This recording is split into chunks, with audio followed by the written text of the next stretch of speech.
Sa mismong gabing dapat ipinagdiriwang ang ika-60 kaarawan ni Don Ernesto Valderrama sa loob ng malawak na function hall ng kanilang hotel sa Alabang, doon nagsimula ang pagkabasag ng pamilyang buong lungsod ay matagal nang tinitingala at kinaiinggitan, hindi dahil sa tahimik na alitan o bulong-bulungang matagal nang ikinukubli, kundi dahil sa isang video na biglang sumulpot sa higanteng LED wall sa likod ng entablado habang hawak ni Veronica Valderrama ang mikropono at nakapaskil sa mukha ang ngiting sinanay ng sosyal na lipunan, malamig, mahinahon, at walang bahid ng kahinaan. Sa una, inakala ng lahat na bahagi iyon ng tribute para sa kanyang ama, isang montage ng mga lumang larawan ng mga construction project, ribbon cutting, charity ball, at family portrait sa mga beach resort na pag-aari nila. Pero sa loob lamang ng ilang segundo, nagbago ang ilaw ng mukha ng bawat bisita nang mapalitan ng madilim na footage ang mga retrato, isang kuha sa loob ng opisina ni Congressman Arturo Salcedo, matagal ng kaalyado ng mga Valderrama, at sa video ay malinaw na makikitang magkayakap si Celeste, ang asawa ni Gabriel Valderrama, sa mismong congressman na ninong pa ng kanilang bunso. Hindi iyon simpleng yakap ng mga magkaibigan, hindi iyon maaaring ipaliwanag ng kahit sinong spin doctor sa bansa, dahil humalik si Celeste sa lalaki ng walang pag-aalinlangan, habang ang kamay ni Arturo ay nasa baywang niya na parang pag-aari, at sa sumunod na bahagi ng video ay narinig ang boses ni Celeste, malinaw, bahagyang paos, nagsasabing, kapag nakuha na natin ang lupain sa San Rafael, wala nang magagawa si Gabriel. Pirma na lang ng matanda ang kulang. Walang sumigaw agad, walang gumalaw. Sa loob ng 3 segundo, ang buong bulwagan ay naging kabaong ng katahimikan. Tanging tunog ng aircon, kalansing ng kubyertos na nabitawan ng isang waiter, at mabagal na hinga ng mga taong hindi malaman kung saan titingin. Nakatayo si Gabriel sa may mesa ng pamilya, suot ang barong na pinagawa pa ng kanyang ina sa lumban, at sa unang tingin ay tila bato ang kanyang mukha. Pero ang daliri niyang nakahawak sa stem ng wine glass ay nanginginig, at ang kanyang panga ay unti-unting tumitigas. Sa kabilang dulo ng mesa, si Celeste ay namumutla, ang pulang lipstick na pinili niya para sa gabi ay biglang naging parang maskarang hindi na makatago ng takot. Si Don Ernesto, ang patriyarkang kinatatakutan maging ng mga mayor at negosyante, ay nakaupo lamang, hawak ang tungkod, ngunit ang kanyang mga mata ay hindi kumukurap. Alam ng lahat na kapag ganoon ang tingin niya, may masisira. Patayin niyo yan, unang sabi ni Veronica. Pero hindi sigaw, mas nakakatakot iyon dahil kontrolado. Walang kumilos. Ang technician sa likod ay tila nanigas. Hanggang sa tumayo si Gabriel, tinulak ang upuan, at ang tunog ng paa ng silya sa marmol ang nagsilbing hudyat ng pagbabalik ng hininga ng lahat. Lumapit siya sa entablado, hindi mabilis, hindi marahas, kundi mabagal na parang bawat hakbang ay pinipili niya kung alin ang uunahin, galit o hiya. Nasa mukha niya ang isang klaseng sakit na hindi basta ipinapakita ng mga lalaking lamaking tinuruan na mas mahalaga ang apelyido kaysa damdamin. Huminto siya sa ibaba ng LED wall, tumingala sa video, at nakita ng buong bulwagan ang eksaktong sandaling nawala ang natitirang pag-asa na may paliwanag pa ang lahat. Dahil sa sumunod na frame, lumitaw si Attorney Renato de Vera, legal counsel ng pamilya, kausap si Arturo, at inilalapag sa mesa ang isang folder na may tatak ng Valderrama Holdings. Nag-iba ang tensyon sa silid. Hindi na iyon simpleng usaping pagtataksil. Pera na, lupa, papeles, pamana. Sino ang may gawa nito? Tanong ni Don Ernesto, hindi malakas pero umalingaw sa buong bulwagan na parang martel yung tumama sa bakal. Walang sumagot. Ang mga bisita, mga konsehal, developers, celebrities na inimbita dahil kailangan sa negosyo, lahat ay napatingin kung kani-kanino. Sa likod ng hall, may isang babaeng nakaitim na uniform ng banquet staff ang bahagyang yumuko at naglakad palayo, bitbit ang tray ng champagne na hindi man lang nabawasan. Walang pumansin sa kanya noon, pero siya si Mara, panganay na anak ni Lydia Reyes, ang dating kasambahay na bigla na lang nawala sa bahay ng mga Valderrama 20 taon na ang nakalipas matapos akusahan ng pagnanakaw ng alahas ni Doña Teresa, ang yumao ng asawa ni Don Ernesto. Si Mara ang nagpasok ng USB sa control booth. Siya rin ang unang nakaalam na ang video ay simula pa lang. Ngunit ang gabing iyon ay hindi para sa kanya. Hindi pa. Gabriel, nanginginig na sabi ni Celeste, bumaba ng entablado at sumunod sa asawa. Makinig ka muna, Hindi niya natapos ang pangungusap dahil humarap si Gabriel at sa unang pagkakataon sa buong pagsasama nila ay hindi niya ito hinawakan, hindi niya ito sinigawan, hindi niya ito sinampal, mas masakit ang ginawa niya. Tiningnan niya ito na para bang isa na itong estranghero. Sa harap pa ng ama ko, mahinang sabi niya, pero ang bawat salita ay matalim. Sa harap ng mga anak natin. Sa harap ng buong syudad. Napaatras si Celeste. Sa tabi nila, si Veronica ay mabilis nang lumalapit kay Don Ernesto, bumubulong na kailangan tapusin ang programa. Palabasing technical sabotage lang iyon, iligtas ang pangalan ng pamilya habang maaga. Pero ang matanda ay hindi tumingin sa anak. Ang tingin niya ay nasa video pa rin kung saan malinaw ang logo ng Valderrama Holdings sa folder na inilapag ng abogado. Nasaan si Renato? Tanong niya. Isang sekretarya mula sa corporate office na inimbitahan sa party ang napalunok at sumagot, "Sir, umalis po siya kanina para raw kumuha ng dokumento." Humigpit ang hawak ni Don Ernesto sa tungkod. Walang lalabas, utos niya. Isara ang mga pinto, at doon tuluyang nagkagulo. Hindi iyon riot, mas masahol pa, dahil sosyal at tahimik ang takot ng mga mayayaman. May mga tumayo, may mga nagkunwaring tatawag lang, may mga ngumiti ng pilit sa mga kakilala habang ang matay nagmamadaling humanap ng tsismis na pagkakakitaan kinabukasan. Ang chief of security ng hotel ay lumapit, hindi alam kung susundin ang amo o iisipin ang legalidad ng utos. Ngunit sa mga Valderrama, ang utos ni Don Ernesto ay parang batas. Samantala, sa isip ni Veronica ay mabilis ang bilang. Kung kakalat ang video ngayong gabi, babagsak ang stock ng kanilang listed subsidiary pagsapit ng umaga. Maaapektuhan ang bidding sa expressway project. Matutuwa ang mga kalaban sa munisipyo ng San Rafael, kung saan may nakabinbing kaso sa lupaing agrikultural na pilit nilang ipinapare-classify. At higit sa lahat, may isang dokumentong mas mapanganib kaysa kabit at suhol, ang revised will ng kanyang ama na 3 linggo na niyang sinusubukang hanapin. Hindi niya inaasahang may kinalaman doon si Celeste. "Ate," mahinang sabi ni Gabriel nang mapansin ang titig ni Veronica, "alam mo ba ito?"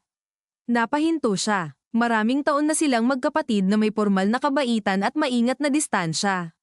Hindi na siya sanay sa tanong na may halo pang pag-asa. "Hindi," sagot niya, diretso. Totoo ang bahagi ng sagot. Hindi niya alam ang tungkol sa halikan. Pero may kutob na siya noon pa man na may kinikilos si Celeste at ang abogado sa likod ng business restructuring. Sa mga pamilyang tulad nila, ang kasinungalingan ay hindi laging buo. Hinahati-hati iyon sa paraang kayang sikmurain ng bawat isa.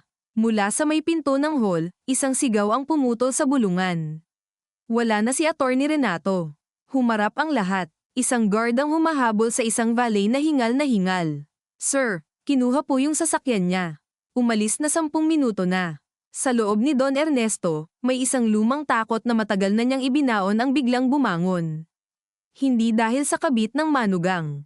Hindi dahil sa video. Kundi dahil nangyayari na naman ang eksaktong pattern na sumire sa kanya 40 taon na ang nakararaan, may tapat na tao na mawawala, may papeles na maglalaho, at may kalabang magsisimulang ngumiti habang ang pamilya ay abala sa sariling kahihiyan. Naalala niya ang amang namatay na walang naipamana kundi utang at galit. Naalala niya kung paanong inagaw ng sariling tiyuhin ang maliit nilang lupain sa Bulacan gamit ang peke ngunit maayos na notarized deed of sale. Mula noon, natutunan niyang sa Pilipinas, hindi sapat ang tama ka. Kailangang mas malakas ka, mas may koneksyon ka, mas handa kang dumihan ng kamay mo kaysa sa kaaway. Kaya niya itinayo ang Valderrama Holdings na parang kuta. Kaya niya pinalaki ang mga anak na marunong ngumiti sa misa, manlay sa boardroom, at magsinungaling nang hindi nababasa ang mukha. Pero heto na naman, isang butas na nagsimula sa loob. Tawagan si Chief Mendoza, sabi niya sa pinakamatandang bodyguard.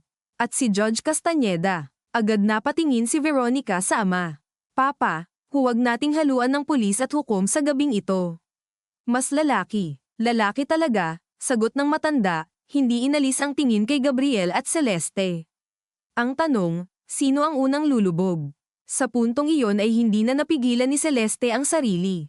Nilapitan niya si Don Ernesto at lumuhad sa harap nito sa gitna ng mga bisitang nagpipigil huminga. "Papa Ernesto, hindi po ganoon ang iniisip niyo. May nagpapabagsak sa atin. Ginamit lang po ako bakit ka nasa opisina ni Arturo." Malamig na putol ni Veronica. At bakit mo sinabing pirma na lang ng matanda ang kulang? Napapikit si Celeste. Sa likod ng mascara at diamonds, lumitaw ang totoong siya, anak ng dating gobernador na nabankrupt, babaeng tinuruan mula bata na hindi ka dapat umiiyak sa harap ng taong kayang bumili ng luha mo. Dahil may dapat malaman si Gabriel, sabi niya, bumantong hininga, saka tumingin sa asawa. May dokumentong pinipirmahan ang papa mo. May bagong habilin. At hindi ikaw ang hahawak sa San Rafael. Tila huminto ang paligid. Si Gabriel ay hindi nakasagot agad. Ang San Rafael ang puso ng lahat. 200 ektarya ng lupang nasa gilid ng ilog, kalahati ay nakatenga sa legal dispute, kalahati ay target ng Industrial Township Project. Ang sino mang may kontrol dito ang may kontrol sa susunod na 10 taon ng imperyo. Sino? Tanong niya sa wakas, halos pabulong. Hindi sumagot si Celeste. Tumingin lang ito kay Veronica. Sapat na. Ang mga mata ni Gabriel ay dahan-daang bumaling sa kapatid. Sa loob ng maraming taon, siya ang itinuring na tagapagmana dahil siya ang lalaki, siya ang nasa operations, siya ang laging kasama sa site visits, sa contractor negotiations, sa maruming usapan sa munisipyo.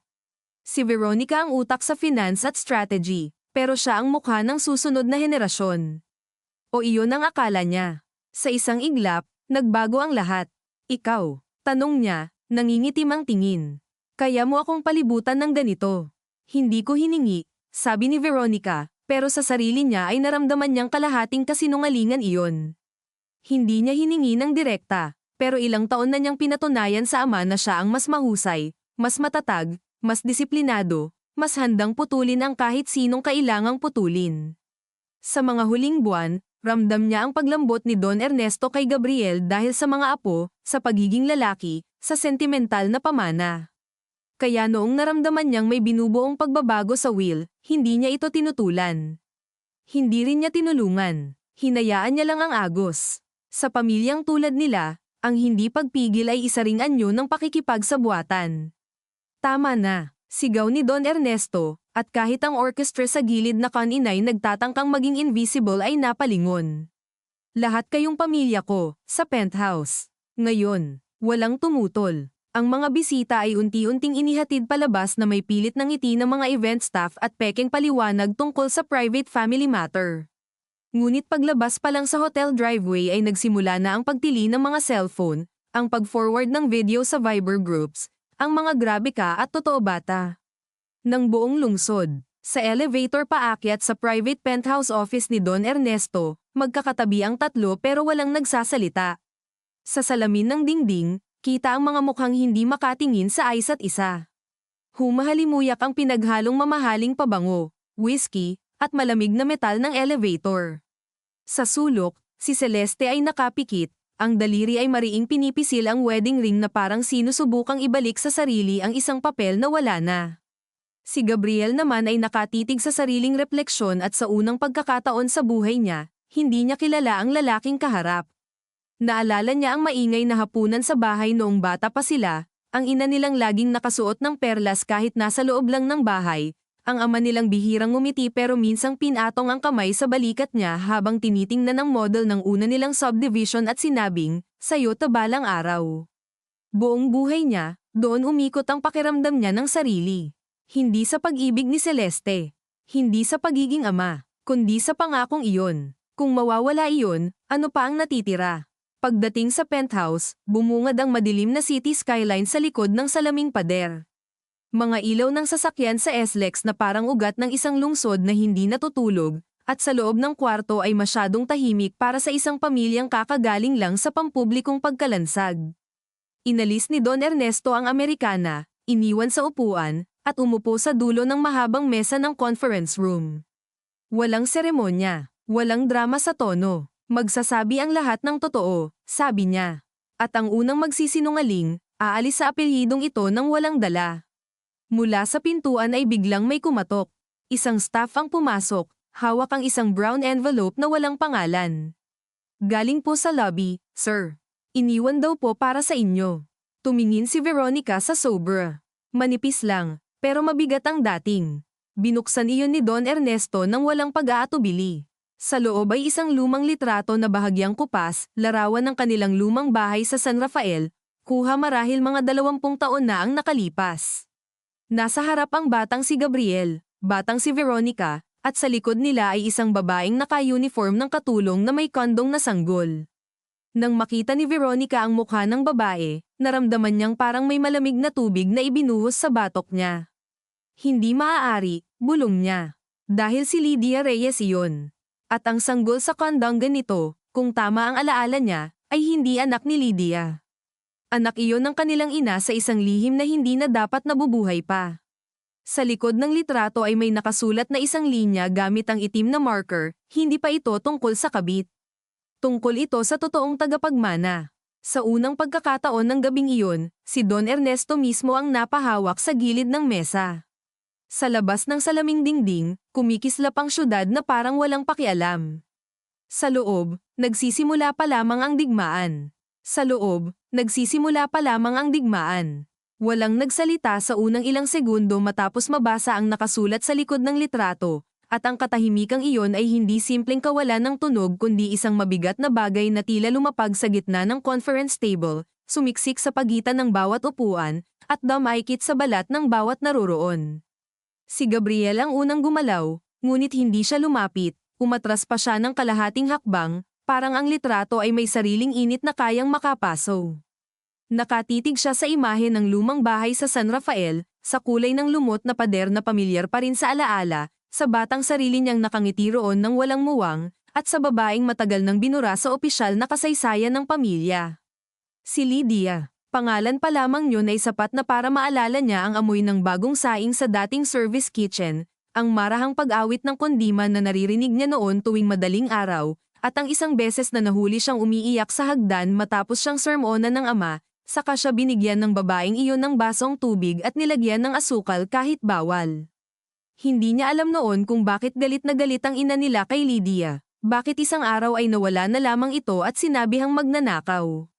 Bata pa siya noon. Ang mga kwento ng matatanda ay parang ulan sa yero, naririnig pero hindi lubusang nauunawaan. Sino ang nagpadala nito? Tanong niya sa staff, ngunit paus ang boses niya, at nang mapansing wala ring maisagot ang lalaki kundi ang pag-iling, pinahiran niya ng palad ang bibig niya at umupo sa pinakamalapit na silya na parang biglang bumigat ang tuhod niya. Si Veronica naman ay hindi umupo. Nakatayo siya sa kaliwa ng ama, nakaangat ng bahagya ang baba. Ngunit ang daliri niyang nakapatong sa mesa ay mariing kumakatok ng halos hindi niya namamalayan. Isang beses, 2 beses, 3 beses. Iyon ang tanging senyales na nabubutas na ang kanyang kontrol. Alam niya ang pangalan ni Lydia. Alam niya ring may mga usapang hindi dapat hinuhukay. Ngunit ang mismong pariralang totoong tagapagmana ay parang kutsilyong dumula sa pinakaingat na bahagi ng isip niya. Matagal nang may mga bulong. Mga luma at lasing na bulong mula sa mga dating tauhan ng bahay. Mga tingin ng ilang kamag-anak sa probinsya kapag masyadong natatapat ang usapan sa nakaraan. Minsan, narinig pa niya ang yumaong ina sa telepono, mahina ngunit nag-aalab, na sinasabing, hindi ko kikilalanin kahit kailan ang bata niya. Bata niya. Noong dalaga pa si Veronica, inisip niyang iyon marahil ay bunga ng kalokohan ni Don Ernesto. Isang labas na anak. Isang kaiyahiyang sugat na tinakpan ng pera. Ngunit habang tumatanda siya, may ilang pirasong alaala ang hindi magkatugma. Ang tagal ng pagkawala ng ina matapos isilang ang Damanoy ikalawang anak ni Lydia. Ang pagiging sobrang tutok nito sa isang sanggol na biglang ipinasa sa probinsya at hindi na nabanggit. Ang tahimik ngunit matigas na pagbabawal ni Don Ernesto na gamitin ang apelyidong Valderrama sa kahit kaninong inaalagaan lang. Ngayon, sa isang lumang litrato at 8 salitang nakasulat sa likod, bumukas muli ang pinto ng lahat ng iyon. Veronica. Matalim ang tinig ni Don Ernesto, at agad siyang napalingon sa ama. Ano ang alam mo? Hindi agad siya sumagot. Napakaliit ng pagitan ng hindi ko alam at ayokong sabihin, at sanay siyang gamitin ang puwang na iyon para mabuhay sa loob ng pamilyang ito. May mga narinig akong tsismis noon, sabi niya sa wakas, maingat ang bawat pantig, pero wala akong patunay. At hindi ko iyon itinuring na mahalaga dahil si mama mismo ang nagsabing kasinungalingan lang ng mga taong may galit sa atin. Hindi nagsalita si Don Ernesto. Sa pagtahimik nito, mas lumino ang paghigpit ng kanyang panga. Sa kabilang dulo ng mesa, si Celeste ay nakaupo na, parehong kamay ay magkakapatong sa kandanggan, ngunit nanginginig ang isa niyang tuhod sa ilalim ng tela ng gown. Nakatitig siya sa litrato na parang may ibang kwentong nababasa roon bukod sa nakikita ng iba. At mayroon nga, dahil 3 buwan na ang nakararaan, sa isang private lunch sa Makati kasama si Congressman Arturo, unang nabanggit sa kanya ang pangalang Lydia Reyes sa paraang hindi tsismis kundi banta. Hindi mo ba napapansin? Sabi ni Arturo noon habang hinihiwa ang salmon sa mamahaling restaurant, parang ordinaryong usapang negosyo lamang. Kaya takot na takot ang matandang magbukas ng mga lumang records sa San Rafael. Hindi lang lupa ang nakataya dyan. Apelyido. Akala ni Celeste noon ay isa na namang taktika iyon para ilayo siya kay Gabriel at atali siya lalo sa impluwensya ni Arturo. Ngunit nang ilang beses pa niya itong marinig mula kay Attorney Renato, nagsimulang mabuo sa isip niya ang posibilidad na may mas malalim pang dahilan kung bakit biglang minamadali ang pagbabago sa will. Hindi niya inamin agad kay Gabriel dahil alam niyang kapag pera at mana ang usapan, hindi na ito marunong makinig ng kalmado. At ang totoo, may sarili rin siyang kalkulasyon. Kapag nayanig ang poder ni Veronica, lalaki ang tsansa ni Gabriel. Kapag lumaki ang takot ni Don Ernesto, baka kumapit ito sa lalaking anak para mapanatili ang tradisyonal na hulma ng imperyo. Ginamit niya ang mga natutunan niya. Ginamit din siya. Iyon ang bahaging hindi niya mailahad ng malinaw kahit sa sarili. Papa Ernesto, mahina niyang sabi, at kahit walang lumilingon sa kanya ay ramdam niyang bawat salita niya ay hinuhusgahan. May kopya si Renato ng ilang lumang papeles mula sa San Rafael Registry. Sinabi niyang may taong naghahanap ng baptismal record at custody papers mula 21 taon na ang nakaraan. Umangat ang tingin ni Gabriel sa asawa. Sa kanyang mukha ay wala nang natitirang dignidad ng isang lalaking nasaktan sa infidelity, napalitan na iyon ng mas mapanganib na uri ng pagkawasak, iyong klase ng sugat na tuwirang tumatama sa pagkalalaki, karapatan, at lugar sa mundo. At hindi mo sinabi sa akin. Tanong niya. Hindi siya sumigaw. Mas masakit ang tahimik na boses niya. Napalunok si Celeste. Sinusubukan kong siguraduhin muna. Para kanino? Para sa akin? O para sa sarili mo? Tumayo siya bigla at ang silya ay kumuskas sa sahig na kahoy. Ilang buwan mo akong ginawang tanga. Saglit na napapikit si Celeste. Gusto niyang sagutin ang tanong.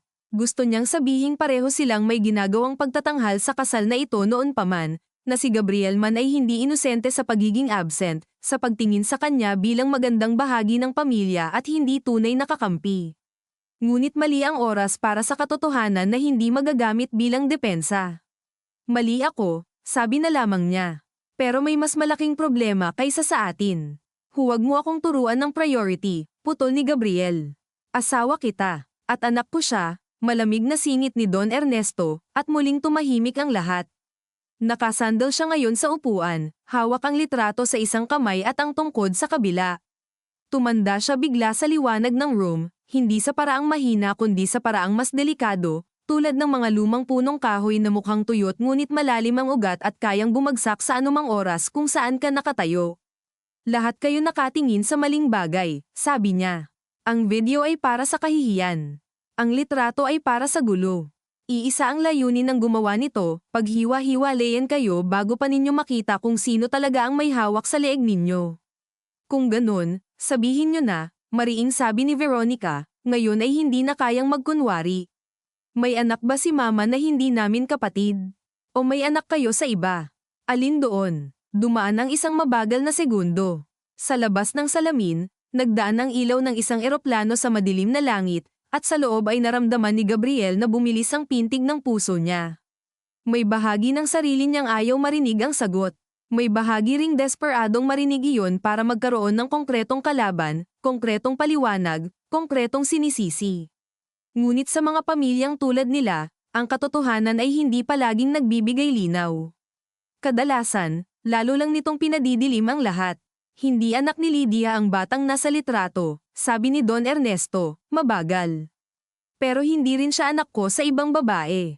Napatingin si Veronica sa mesa, saka muling umangat ang tingin sa ama, tila may unti-unting pirasong nagdudugtong sa loob ng isip niya at ayaw niyang maniwala roon. Anong ibig sabihin? Pabulong na tanong ni Gabriel. Huminga ng malalim ang matanda. Sa unang pagkakataon ng gabing iyon, tila pinili niyang ibaba ang isa sa mga pader na buong buhay niyang ipinagsanggalang. Noong ipinagbubuntis ng nanay ninyo ang dapat sanay bunso ninyong kapatid, nagkaroon ng gulo sa bahay. Matindi ang selos niya noon. Matindi rin ang galit niya sa kahit sinong tingin niya ay banta. Si Lydia ang pinakamadaling target dahil mabait siya, tahimik, at hindi lumalaban. Huminto siya, at kahit hindi naguunahan ang salita, parang hirap ang mga iyon lumabas. Isinilang ng nanay ninyo ang bata ng maaga. Mahina, marupok, hindi natin dinala sa ospital ng matagal. Sandali lang para masuri, tapos inuwi rin. Pagkaraan ng ilang araw, hindi niya tinuloy agad. Ipinikit niya sandali ang mga mata, at si Veronica, na buong buhay ay bihirang makita ang ama na nag-aatubili, ay napaatras ng bahagya. Pagkaraan ng ilang araw, sinabi sa akin ng doktor at ng midwife na hindi kakayanin ng sanggol. Pero buhay pa siya noon. Gabi iyon. Umuulan. Wala ang nanay ninyo sa sarili. Galit, takot. Naniwala siyang isinumpa ang batang iyon dahil sa selos niya kay Lydia at sa paniwala niyang may relasyon kami, kahit wala. Nang umaga, sinabi niyang patay na ang sanggol. Nanlamig si Gabriel. Sinabi, ulit niya, hindi ba ninyo nakita? Nakita ko ang isang sanggol na tinakpan ng kumot, sagot ni Don Ernesto. At naniwala ako sa sinabi ng doktor na wala na. At bakit may litrato? Sabi ni Veronica, halos hindi na makahinga. Dahan-daang ibinaba ng ama ang litrato sa mesa. Dahil pagkaraan ng isang linggo, nalaman kong hindi namatay ang bata. Pinalabas siyang patay. Nayanig ang silid sa katahimikan. Tila bumigat ang hangin. Maging ang humuhuning aircon ay parang napakalakas na. Sinong gumawa? Tanong ni Gabriel. Ang nanay ninyo, sabi ni Don Ernesto. Kasabwat ang midwife at isang pari sa probinsya. Ipinadala ang sanggol kay Lydia. Napatayo si Celeste sa sobrang gulat, nataman ang baso sa gilid ng mesa, at ang tunog ng salaming gamulong ngunit hindi nabasag ay parang kakaibang kumpas sa loob ng bumubulwak na lihim. Bakit? Mahinang tanong niya, sa pagkakataong iyon ay wala ng taktika, pawang tao na lamang na nakarinig ng kabaliwan. Dahil naniwala ang nanay ninyo na kung lalaki ang batang iyon, aagawin siya sa inyo. Kung babae, magiging paalala siya sa kahinaan niya. At dahil mas madali para sa isang pamilyang may impluwensya ang maglibing ng pangalan kaysa magpalaki ng problemang hindi kayang kontrolin. Natawa si Veronica, ngunit maikli lamang at walang saya. Parang tunog ng basag na porselana. At hinayaan nyo, ngayon lamang bumagsak ang tingin ni Don Ernesto. Noong una, hindi ko alam. Nang malaman ko, huli na. Naitago na ang records. Napalitan na ang ilang entry. At ang nanay ninyo, napahinto siya. May mga pagkakataong mas mabigat ang pagpili sa pagitan ng katotohanan at kung ano ang natitira pang kayang buuin sa bahay. Kaya pinili niyong magsinungaling, sabi ni Gabriel, at naroon ang pagkapuot, ngunit naroon din ang kakaibang pagkilala. Dahil sa kaibuturan, alam niyang iyon din marahil ang pipiliin niya kung ang kapalit ng katotohanan ay pagbagsak ng lahat ng kinagisnan. Pinili kong iligtas ang pamilyang may pangalan na, sagot ni Don Ernesto. At binalak kong hanapin ang bata ng palihim. Pero nawala si Lydia. Hindi siya umabot sa bahay na sinabing lilipatan niya. Kasama ang sanggol, naglaho sila. Tumingin si Veronica sa litrato ulit, at sa unang pagkakataon ay hindi niya makita roon ang ebidensya lamang ng banta sa mana. May ibang pakiramdam na sumingit, mababaw ngunit masakit, tulad ng tusok ng tinik na hindi inaasahan. May isa pa pala, isang tao sa labas ng kanilang marangyang pagkawasak na maaaring mas totoong anak ng pamilyang ito kaysa sa ilan sa kanila sa usapin ng hustisya. At kung buhay iyon, ano ang mukha?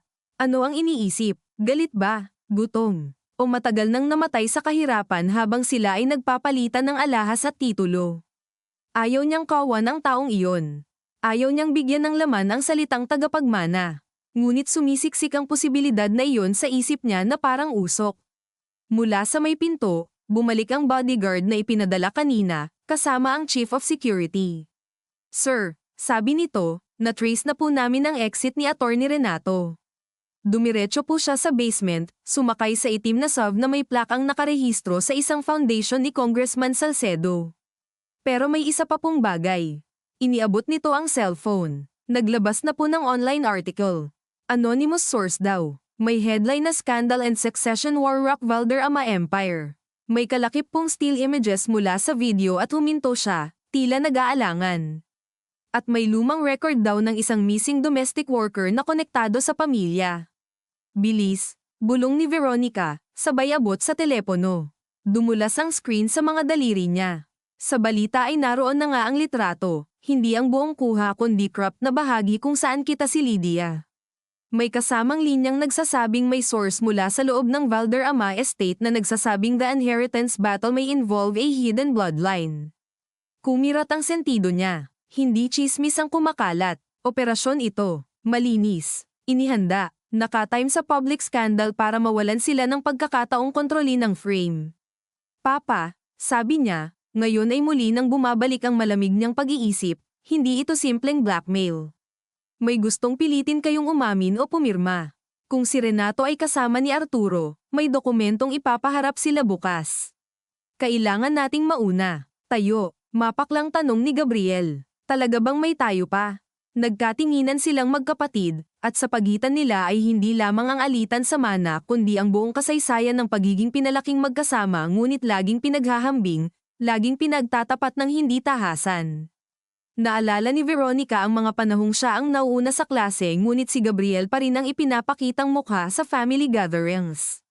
Naalala ni Gabriel ang mga meeting na siya ang humaharap sa putik at init ng site, samantalang si Veronica ang umaani ng paghanga sa board dahil mahusay sa numero at presentasyon. Pareho silang may sama ng loob. Pareho ring may bahaging umaasa noon na sa bandang huli, kapag dumating ang tunay na bagyo, pamilya pa rin ang kakapitan. Ngayon, hindi nila alam kung may natitira pa sa paniniwalang iyon. Hindi ako bulag sa ginawa mo, Celeste, sabi ni Veronica nang hindi inaalis ang tingin kay Gabriel. Hindi rin ako tanga para hindi makita na ginamit tayo ni Arturo. Pero kung gusto mong magwasak, pumili ka ng tamang oras. Dahil kapag bumagsak ang kumpanya bukas, hindi lang mana ang mawawala sa atin. Lahat, huminga ng malalim si Gabriel. Gusto niyang magwala. Gusto niyang basagin ang salamin, bumalik sa ballroom, habulin si Renato, kaladkarin si Arturo sa harap ng media, at tanungin si Celeste kung totoo bang minsan man lang ay minahal siya nito nang walang kasamang agenda. Ngunit ang bawat naiisip niyang pagsabog ay may katumbas na mukha ng mga anak niya, ng mga empleyado sa construction sites, ng mga loan, permit, at kontratang kasabit ang pangalan nila. Nakakainsultong aminin. Pero tama ang kapatid niya sa isang bagay, hindi pa pwedeng magpakalunod sa personal na sakit. Ano ang gusto mong gawin? Tanong niya, at ang tanong na iyon ay parang pagmuya ng bubog sa sariling loob. Nilapag ni Veronica ang cellphone sa mesa. Hanapin natin si Lydia, o ang anak, napatingin ang lahat sa kanya. Kung may iba talagang tagapagmana, mas mabuting tayo ang makahanap bago gamitin ng iba. At kung patay na, patunayan natin. Kung buhay, kailangan nating malaman kung sino ang may hawak sa kanya. Parang tao lang na asset, malamig na sabi ni Celeste. Sa pamilyang ito, ganyan kayo magsalita kapag natatakot. Humarap si Veronica sa kanya. At ikaw, paano ka magsalita kapag gusto mong makinabang? Sumikip muli ang hangin. Ngunit bago pa lumala, tumunog ang cellphone ni Don Ernesto. Isang lumang ringtone, simpleng beep, ngunit sa katahimikan ng kwarto ay tunog iyon ng bagong pinto na bumubukas sa kadiliman. Tiningnan niya ang screen. Unknown number. Walang pangalan. Saglit siyang nagdalawang isip, saka pinindot ang sagot at inilagay sa speaker. Walang nagsalita sa kabilang linya sa unang 2 o 3 segundo. Pagkatapos, isang boses ng babae ang marahang nagsalita, kalmado, malinaw, at may lalim ng pagod na hindi natututunan sa isang gabi lang. Don Ernesto, sabi ng boses, matagal na kayong hinahanap ng kasaysayan nyo. Huwag na kayong magkunwaring nagulat. Hindi gumalaw ang matanda. Sino ka? Isang maikling tawa ang sumagot. Hindi masaya. Hindi mapang insulto. Parang may lumang sugat lang na muling kinamot. Ako ang batang ipinabaon ninyo sa katahimikan. At bago pa makapagsalita ang sinuman, pinutol ng babae ang tawag. Sa loob ng conference room, walang gumalaw.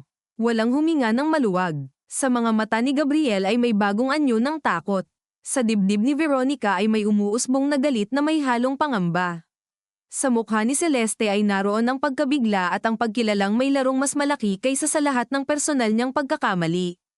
At si Don Ernesto, na buong buhay ay sanay na siya ang tumatawag, siya ang nagpapadala, siya ang nagtatakda kung sino ang maghihintay at sino ang lalapit, ay ngayon lamang muling nakaramdam ng bagay na matagal na niyang nilibing, ang posibilidad na sa wakas, may isang tao nang hindi niya kayang patahimikin. At si Don Ernesto, na buong buhay ay sanay na siya ang tumatawag, siya ang nagpapadala, siya ang nagtatakda kung sino ang maghihintay at sino ang lalapit, ay ngayon lamang muling nakaramdam ng bagay na matagal na niyang nilibing. Ang posibilidad na sa wakas, may isang tao nang hindi niya kayang patahimikin. Hindi niya ibinaba agad ang telepono. Nanatili itong nakadikit sa palad niyang tila biglang natuyo, habang ang mahinang liwanag ng screen ay tumatama sa gulod ng matatandang ugat sa likod ng kanyang kamay. Sa mahabang mesa, walang may lakas ng loob na unang magsalita. Ang buong silid ay parabang pinisil mula sa loob. Kahit ang malayong ugong ng trapiko mula sa ibaba, na Daisy tila bahagi lamang ng lungsod, ay naging parang paalala na may mundong nagpapatuloy sa labas habang dito sa taas ay dahan-daang binabakbak ang pangalan ng isang pamilya. Si Veronica ang unang huminga ng malalim, hindi dahil kumalma siya kundi dahil naramdaman niyang kung hindi niya kokontrolin ang sarili ay baka siya ang unang mawalan ng saysay sa kwartong ito. Inayos niya ang cuffs ng kanyang damit, kahit wala namang gusot, at ibinaba ang tingin sa mesa. Isang maliit na gasgas sa kahoy, malapit sa pwesto ng ama, ang napansin niya. Bago iyon sa paningin niya, pero malamang matagal na roon. Ganoon din marahil ang lahat ng lihim sa pamilyang ito, aniya sa sarili. Hindi bago. Ngayon lang tinamaan ng ilaw. Na-trace niyo ba ang number? Tanong niya sa Chief of Security nang hindi pa rin tumitingin. Burner phone po, ma'am. Pero pwede naming ipasa kay Chief Mendoza. Hindi. Mabilis na sabi ni Don Ernesto, at sa bilis ng sagot niya ay napatingin silang lahat. Saglit niyang ipinikit ang mga mata, saka itinuwid ang likod. Hindi muna pulis. Hindi ko pa alam kung sino ang nasa likod ng linya. Alam na natin kung sino. Mapaklang sabi ni Gabriel. Siya raw ang bata, sabi niya lang, putol ni Veronica. At kahit siya nga, hindi ibig sabihin siya lang ang may hawak sa laro. Tumingin si Gabriel sa kapatid na parabang muli nitong isinuot ang malamig nitong mukha pagkatapos ng isang iglap na pagkatanggol ng maskara. Nakakainis iyon. Nakakabingi ang bilis ni Veronica bumalik sa kalkulasyon. Ngunit may bahagi rin sa kanya na kumakapit doon dahil sa sobrang daming sabay-sabay na pumutok sa loob ng isang gabi, kailangan ng isang tao na kayang magbilang kahit ang iba ay nalulunod na sa pakiramdam. Sa kabilang panig, si Celeste ay nakatayo malapit sa salaming pader, nakaharap sa syudad. Kitang-kita sa salamin ang mapatla niyang refleksyon. Ang makeup niya ay buo pa rin, ang hakaw na diamante ay naroon pa rin, ngunit sa anumang anggulo tingnan ay wala na roon ang babaeng sanay pumasok sa silid na kontrolado ang temperatura ng usapan. Ngayon, parang nilalamig siya kahit hindi naman. Dahan-dahan niyang inabot ang isang baso ng tubig sa sideboard, ngunit nang ipaling niya ang pulso ay nakita niyang nanginginig iyon. Hindi niya ininom agad. Tinitigan lang niya ang malinaw na tubig na bahagyang umaalon sa baso dahil sa sariling panginginig. Sa isip niya ay paulit-ulit ang boses ng babae sa telepono. Walang sigaw, walang yabang, walang pagsusumamong humingi ng pagkilala. Iyon ang mas nakakatakot. Ang mga taong hindi nagmamakaawa ang kadalasang may pinakamatagal na baong galit. May alam si Renato kung nasaan siya, sabi ni Celeste sa wakas, hindi lumilingon. Hindi siya basta makakakuha ng ganoong confidence kung wala siyang hawak na tao o dokumento. At ikaw? Tanong ni Gabriel, may alam ka rin ba? Ramdam niyang dapat mas malakas ang boses niya, mas mabagsik, ngunit pagod na ang galit sa loob ng dibdib niya. Napalitan na ito ng mas mabigat na pakiramdam, iyong pakiramdam ng lalaking buong buhay ay naniniwalang alam niya ang mapa ng bahay na kinalakhan niya, tapos biglang nalaman na may silid pala roong nakasekreto ang pinto. Humarap si Celeste, may kutob lang ako, sabi niya. Nabanggit ni Renato ang isang lumang barangay captain sa San Rafael na may hawak daw na records ng mga lumang delivery at baptism. Iyon lang, kutob. Ngumiti si Gabriel, ngunit walang init ang ngiting iyon. Ang dami mong kutob ngayong gabi. Napatikom ang labi ni Celeste. Gusto niyang sumagot, gusto niyang ipukol pabalik ang lahat ng gabing wala si Gabriel sa bahay, Ang lahat ng business trip na may amoy yosi at alak at may mga text na hindi niya pinili ngunit nakita niya pa rin sa telepono, ang lahat ng pagkakataong pinalampas niyang tawaging pagkukulang dahil alam niyang sa mundong ito, ang pagiging maayos ng larawan ng pamilya ang totoong kabayaran ng lahat. Ngunit may mga pagkakataong ang paglalabas ng sariling sugat ay hindi depensa kundi pagpapalawak lang ng war zone. Kaya tumahimik siya. Sa isang sulok ng isip niya, may boses na nagsasabing tapos na ang kasal na ito anuman ang mangyari.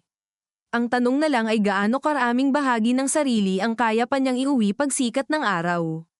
Lumapit si Veronica sa ama at maingat na kinuha ang litrato mula sa mesa.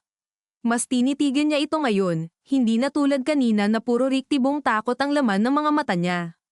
Pinagmasdan niya ang pagkakahawak ni Lydia sa sanggol. Hindi iyon hawak ng isang yaya sa batang alaga lang. May kakaibang higpit at pag-iingat. May anyo ng isang taong alam ang bigat ng kargang hindi kanya pero maaaring siya ang tanging magpoprotekta. Tumingin siya sa mukha ng babae sa litrato. Sa kabila ng kupas na kulay, may mababasa roong tahimik na determinasyon. Kung buhay si Lydia, ilang taon na siya ngayon? Tanong niya. Mahigit 50 na, sagot ni Don Ernesto.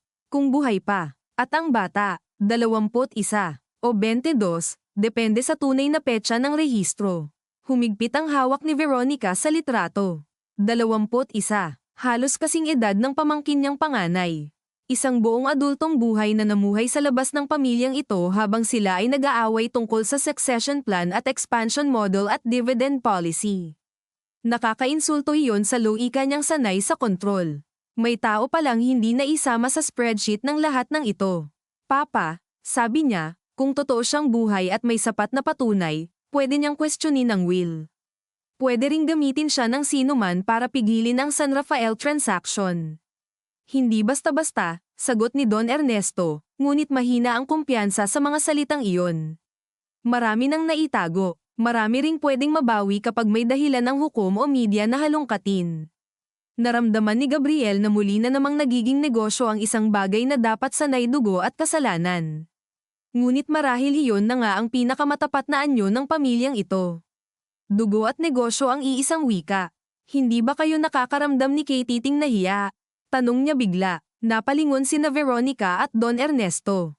Isang tao ang itinapon sa dilim dahil sa takot ninyo. Baka buong buhay niyang inisip na wala siyang pinanggalingan. At ang una nating usapan ay paano siya haharangin. Ano ang gusto mong marinig? Malamig na sabi ni Veronica. Naiiyak ako at yayakapin ko ang hangin. Hindi binubura ng guilt ang legal risk. At hindi rin ito binubuhay ang mga taong sinira na. Veronica, babala ni Don Ernesto. Hindi, Papa. Ngayon ay humarap siya ng buo sa ama. Pagod na akong magpanggap na hindi ninyo kami pinalaking maging ganito.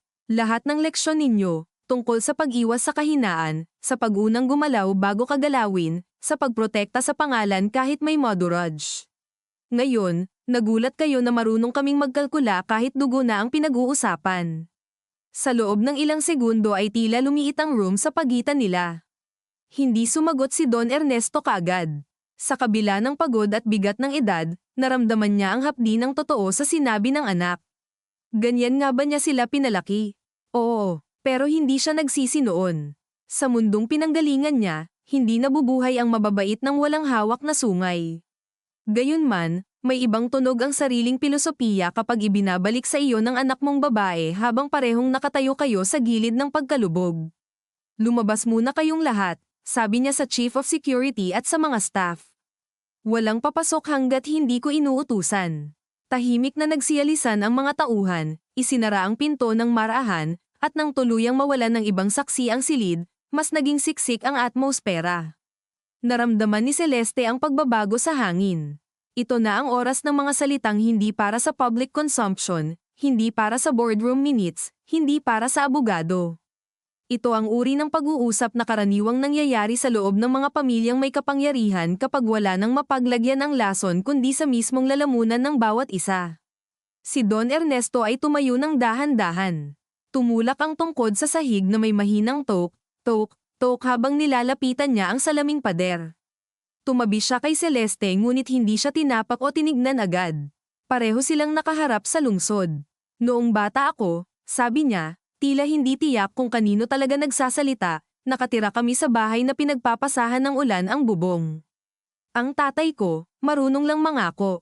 Ang nanay ko, marunong lang magtiis. Ako ang unang natutong hindi sapat ang kabutihan. Pumikit siya sandali, nang yumaman ako, nang lumaki ang negosyo, nang natakot ang mga kalaban at yumuko ang mga opisyal, akala ko kaya ko nang bumili ng katahimikan. Hindi pala, pinapaupahan mo lang. Tahimik na nakinig si Gabriel. Sa kabila ng sama ng loob niya sa ama, may bahagi pa ring kumakapit sa bawat pag-amin nito, gaya ng batang matagal nang naghihintay makarinig ng isang tunay na pangungusap mula sa lalaking halos alamat sa sarili nilang bahay. Hindi ko hinayaang mawala ang batang iyon dahil wala akong pakialam, patuloy ng matanda. Hinayaan ko dahil duwag ako sa isang partikular na paraan. Duwag akong wasakin ang bahay habang bata pa kayo. Duwag akong amining hindi ko kontrolado ang asawa ko, ang mga tao ko, ang sarili kong imperyo. At habang tumatagal, mas lalong naging mahal ang pagtatama. Humarap siya sa kanila. Iyan ang totoo. Walang sumagot. Sapagkat gaano man kabigat ang pag-amin, hindi nito automatikong binabawasan ang pinsalang nagawa. Sa isip ni Veronica, may piraso ng galit na bahagyang lamambat, ngunit hindi naging kapatawaran. Sa isip ni Gabriel, may piraso ng pagkapuot na napalitan ng mas masalimuot na awa, at ayaw niya ang pakiramdam na iyon. Sa isip ni Celeste, na moong mas malinaw ang isang obserbasyon, hindi nagsisimula ang kapahamakan ng mga pamilyang tulad nito sa isang kabit o isang dokumento. Nagsisimula ito sa maliliit na pagtatakip na ipinapasa sa susunod na dekada hanggang sa wala nang makaalala kung ano ang unang kasinungalingan. Tumunog muli ang isang telepono, ngunit hindi iyon kay Don Ernesto. Kay Veronica, isang mensahe mula sa kanyang chief of staff sa office. Binuksan niya at naramdaman niyang bumaba ang dugo sa mga kamay niya. May emergency board inquiry bukas ng alas 9, sabi niya. 3 independent director ang humihingi ng special session. May nag-leak ng draft ng revised will. Napatingin si Don Ernesto. Saan galing? Wala pang source. Pero may attachment. Itinaas niya ang screen. Naroon ang scanned copy ng unang pahina ng dokumentong matagal niyang pinaghihinalaang umiiral, Last Will and Testament, revised 2 weeks ago. Kita ang pangalan ng firm ni Renato. Kita rin ang heading ng schedule ng asset distribution. Hindi buo ang page, ngunit sapat para makita ang pinaka-nakakapasong linya. Ang controlling beneficial interest in San Rafael Development Corridor shall be placed under a trust structure subject to conditions determined by the testator, with primary stewardship assigned to Veronica E. Valderrama. Sumikip ang panga ni Gabriel. Hindi na siya nagtaka. Iyon marahil ang pinakamasakit, na parang matagal na niyang alam sa kaibuturan, ayaw lang pangalanan. Kaya pala, sabi niya. Kaya pala ang daming lihim sa paligid ko. Hindi pa iyon final, mabilis na sabi ni Don Ernesto. Draft pa lang. Pero totoo, walang sumagot. Ang mga ilaw sa syudad ay tila lalo pang lumino sa likod niya habang ramdam niyang may kung anong matagal nang nakasuksok sa dibdib niya ang tuluyang bumigay. Hindi siya umiyak, hindi siya sumigaw. Lumapit lang siya sa sideboard, kumuha ng isang bote ng whiskey, at nagbuhos sa baso nang hindi tinitingnan kung gaano karami. Ang amoy ng alak ay agad kumalat sa paligid. Ininom niya iyon sa isang lagok, napapikit sa hagod ng init sa lalamunan, saka tumawa ng paus. Primary stewardship, ulit niya. Ang ganda, hindi niyo man lang ako kinailangang kausapin. Hindi ba dapat inihahanda ninyo ang anak sa ganitong desisyon? O kailangan talaga sa likod, parang lahat sa bahay na ta? Si Veronica ay hindi kaagad nagtanggol sa sarili. May bahagi sa kanyang gustong sabihing pinaghirapan niya iyon, na kung siya ang pinili ay dahil napatunayan niyang mas may disiplina siya, mas hindi padalos-dalos, mas hindi nagpapadala sa emosyon. Pero sa eksaktong sandaling iyon, naramdaman niyang kahit tama ang mga dahilan, marumi pa rin ang paraan. At ang maruming paraan ang mas tatatak. Hindi ako ang nag-leak, sabi niya. Hindi ko rin hinihingi ang oras o paraan nito. Pero tinanggap mo, sagot ni Gabriel. Noong una, oo, napatingin siya sa kapatid. Dahil pagod na akong maging pangalawa sa bahay na ako naman ang madalas sumalaw. Pero hindi ko ginusto ang ganitong klase ng pagbagsak. Umigting ang tahimik na puwang sa pagitan nila. Totoo ba iyon? Marahil. Sapat ba? Hindi. Ngunit sa unang pagkakataon sa maraming taon, may narinig si Gabriel sa kapatid niyang hindi formal na scripted. Hindi nito inalis ang sakit. Dinagdagan lamang ng komplikasyon. Ang tanong, sabi ni Celeste, maingat, kung may board session bukas at may media narrative nang umiikot, handa ba kayong harapin ang posibilidad na may lumitaw mismo roon? Napalingon si Veronica. Anong ibig mong sabihin? Kung ako ang kalaban, sagot ni Celeste, hindi ako mananakot sa telepono para lang maglaro. Ihaharap ko ang babae kung saan pinakamataas ang leverage. Sa harap ng board, sa harap ng mga investor, o sa San Rafael mismo. Tahimik na tumanggap ng punto si Veronica.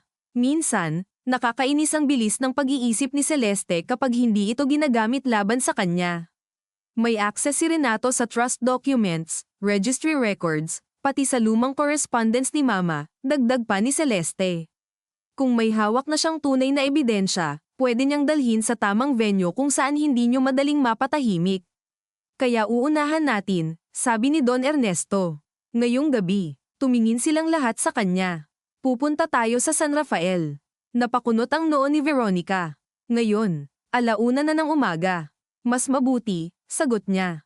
Mas kaunti ang mata. At kung may barangay captain o lumang saksi roon, mas mabuting tayo ang unang makarating.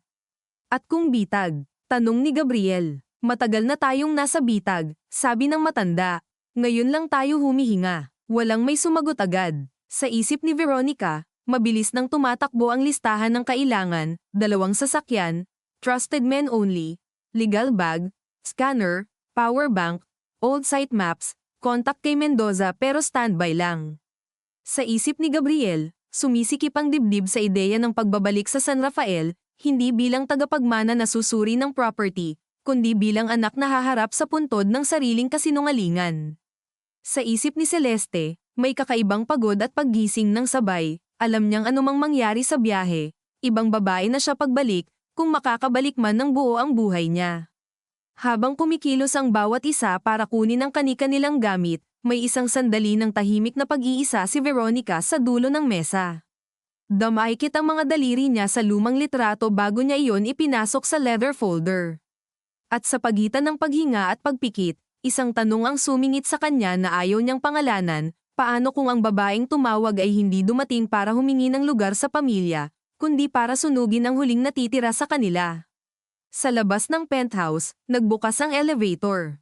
Sa ibaba, naghihintay ang madilim na garahe, ang amoy ng goma at langis, ang mga headlight na unti-unting babukas.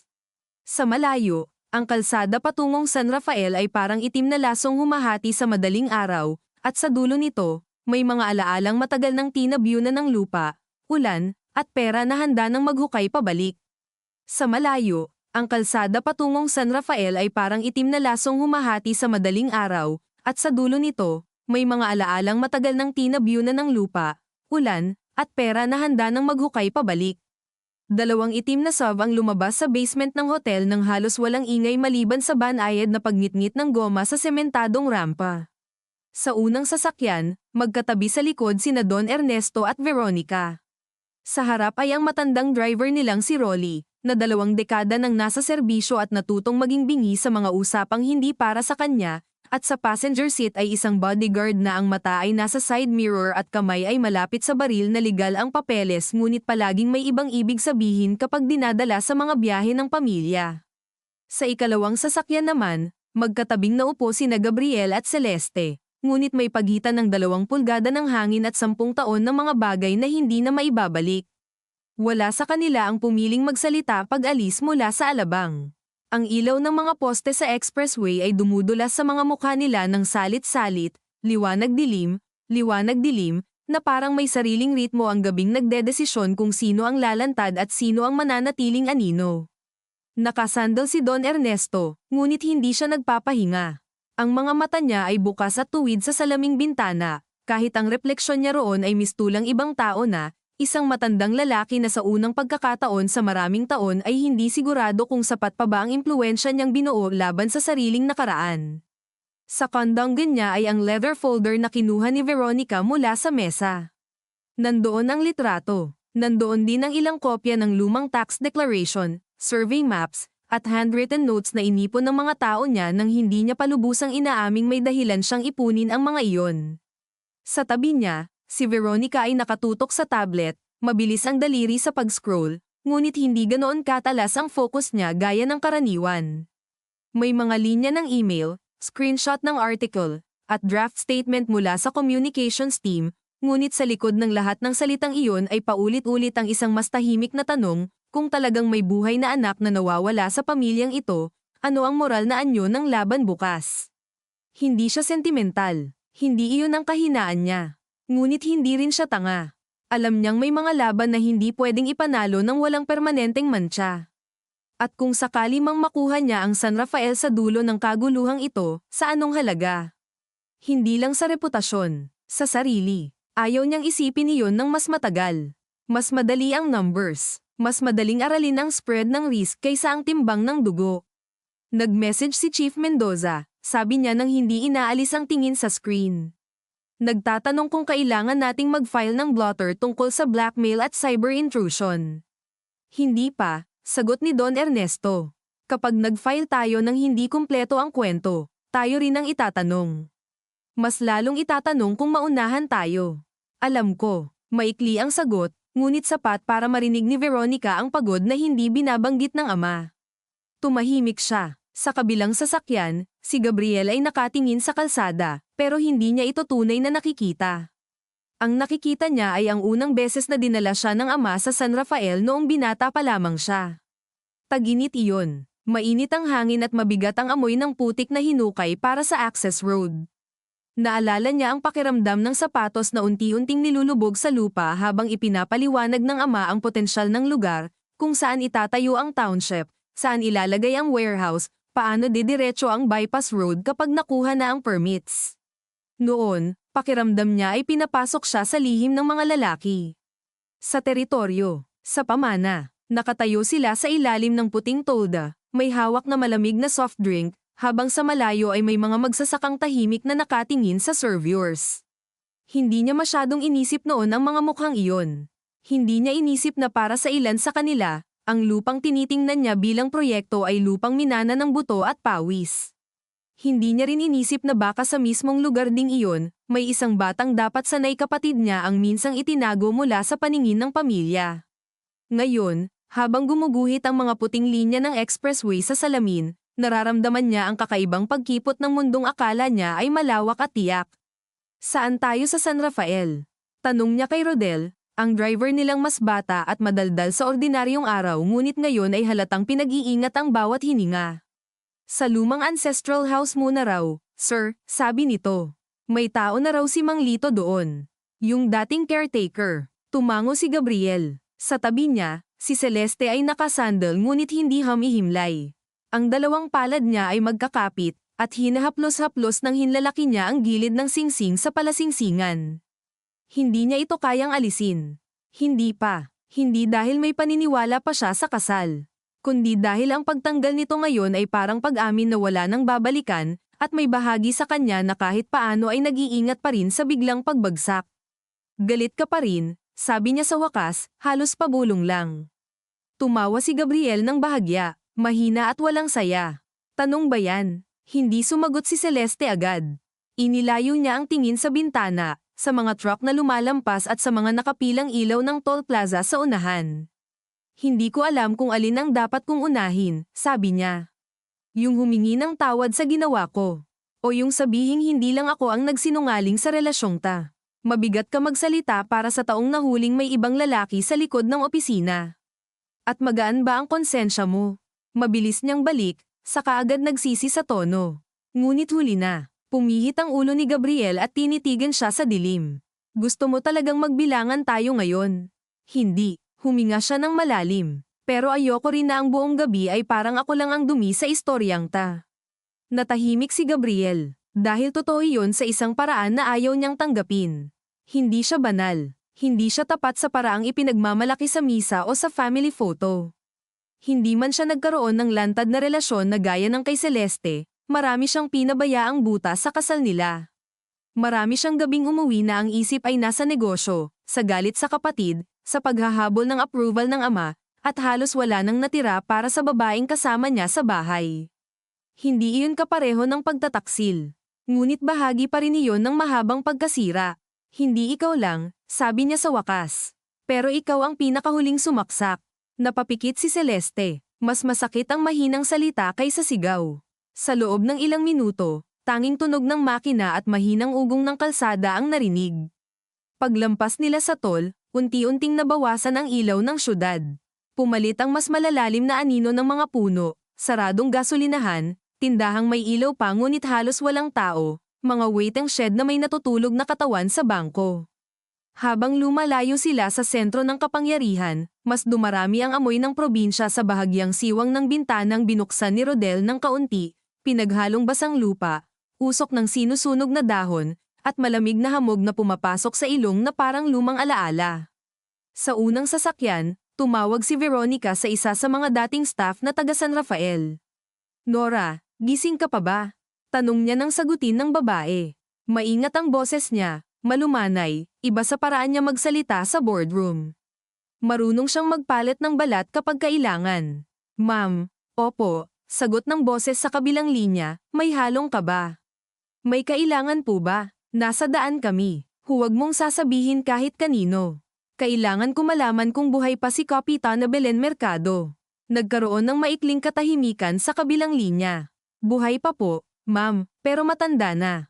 Nasa lumang bahay pa rin sa likod ng barangay hall." "Bakit po? Wala kang itatanong. Isa pa, may naaalala ka bang babae dati, si Lydia Reyes?"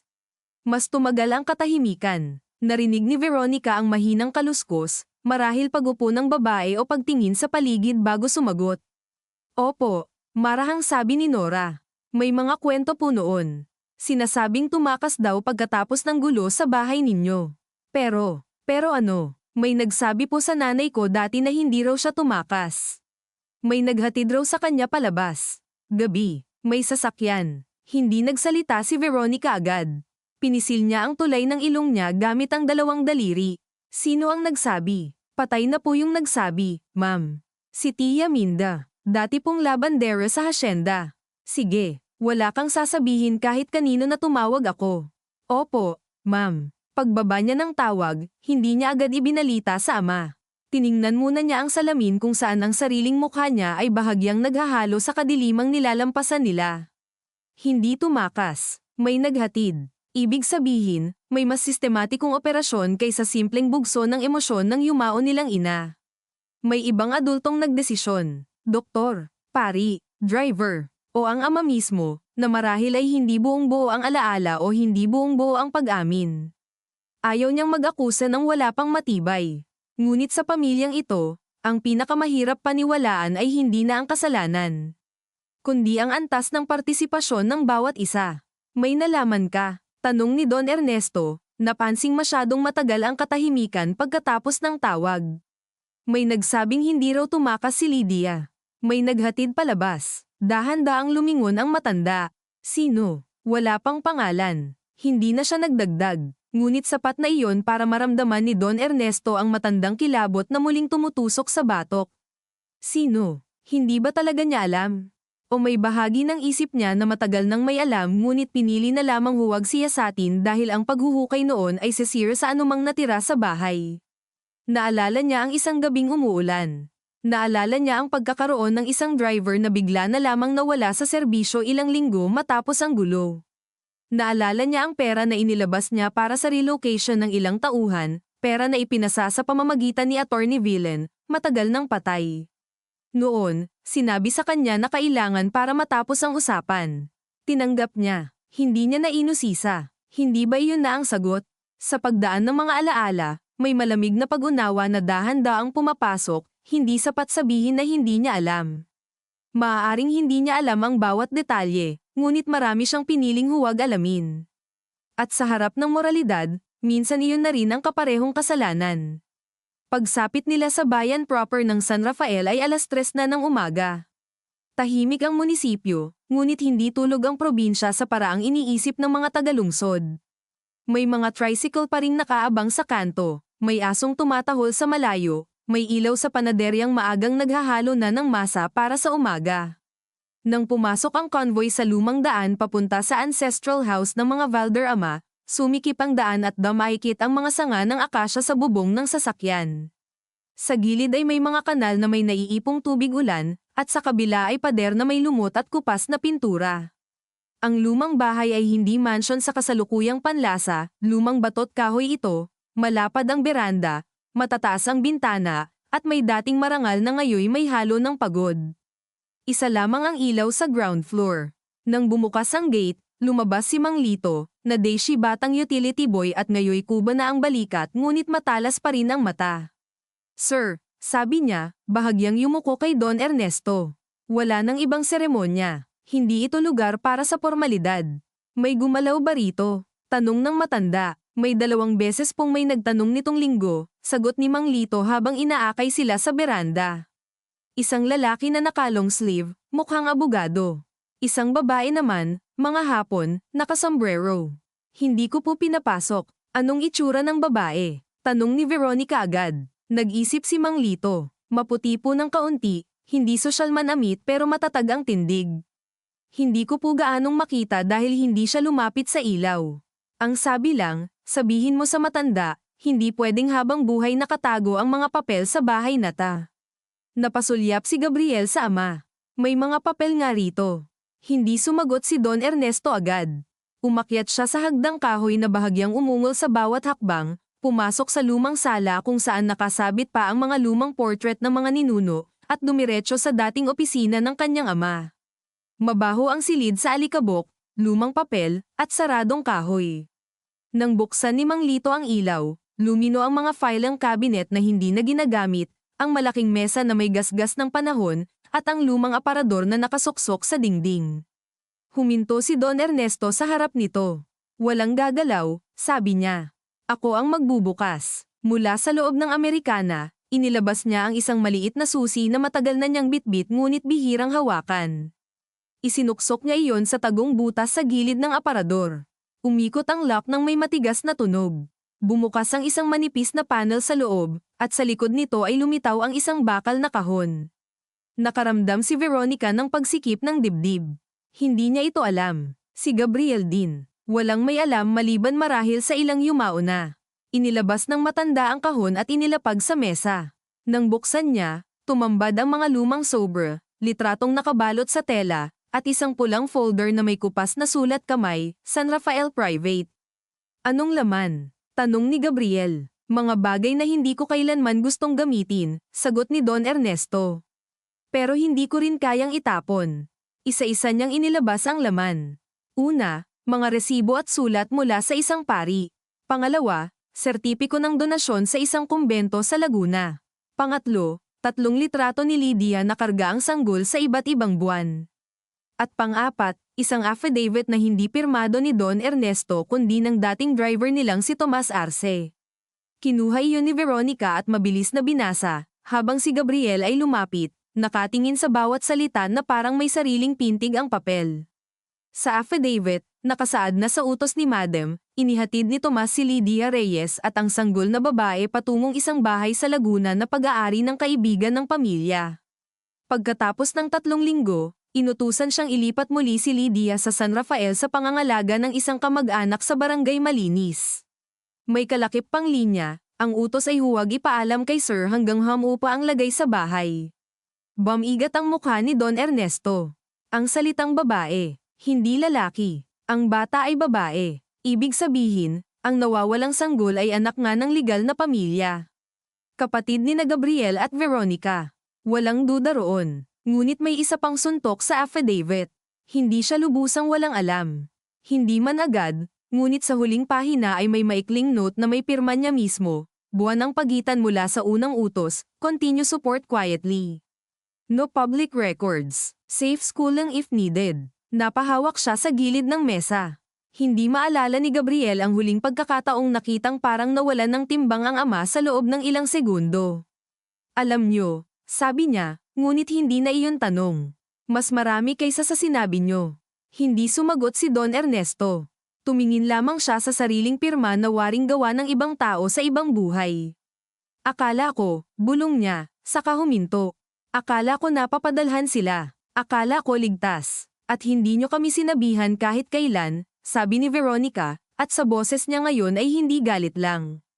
May bakas ng sugat na mas bata kaysa kanyang edad, sugat ng anak na muling nalaman na kahit sa pinakapundasyon ng pamilya ay may mas pinili ang ama kaysa sa kanila, Kahit pa ang pinili ay katahimikan. Bago pa makasagot ang matanda, may malakas na katok sa labas ng opisina. Hindi sintanada, hindi nagmamadali, kundi 3 sunod-sunod na katok na tila pamilyar ang may gawa sa bahay na ito. Kumunat ang noo ni Mang Lito. "Sir, may tao po sa ibaba." Tahimik silang lahat. Mula sa bintana, tanaw ang maputlang liwanag ng madaling araw na nagsisimulang kumapit sa mga dahon sa labas. Lumapit si Gabriel sa pinto at sinalubong si Mang Lito sa landing. "Ilan?" "Isa lang po, babae." Napatigil si Veronica sa pagbuklat ng affidavit. Naramdaman ni Celeste ang malamig na pag-akyat ng kaba mula sikmura hanggang lalamunan.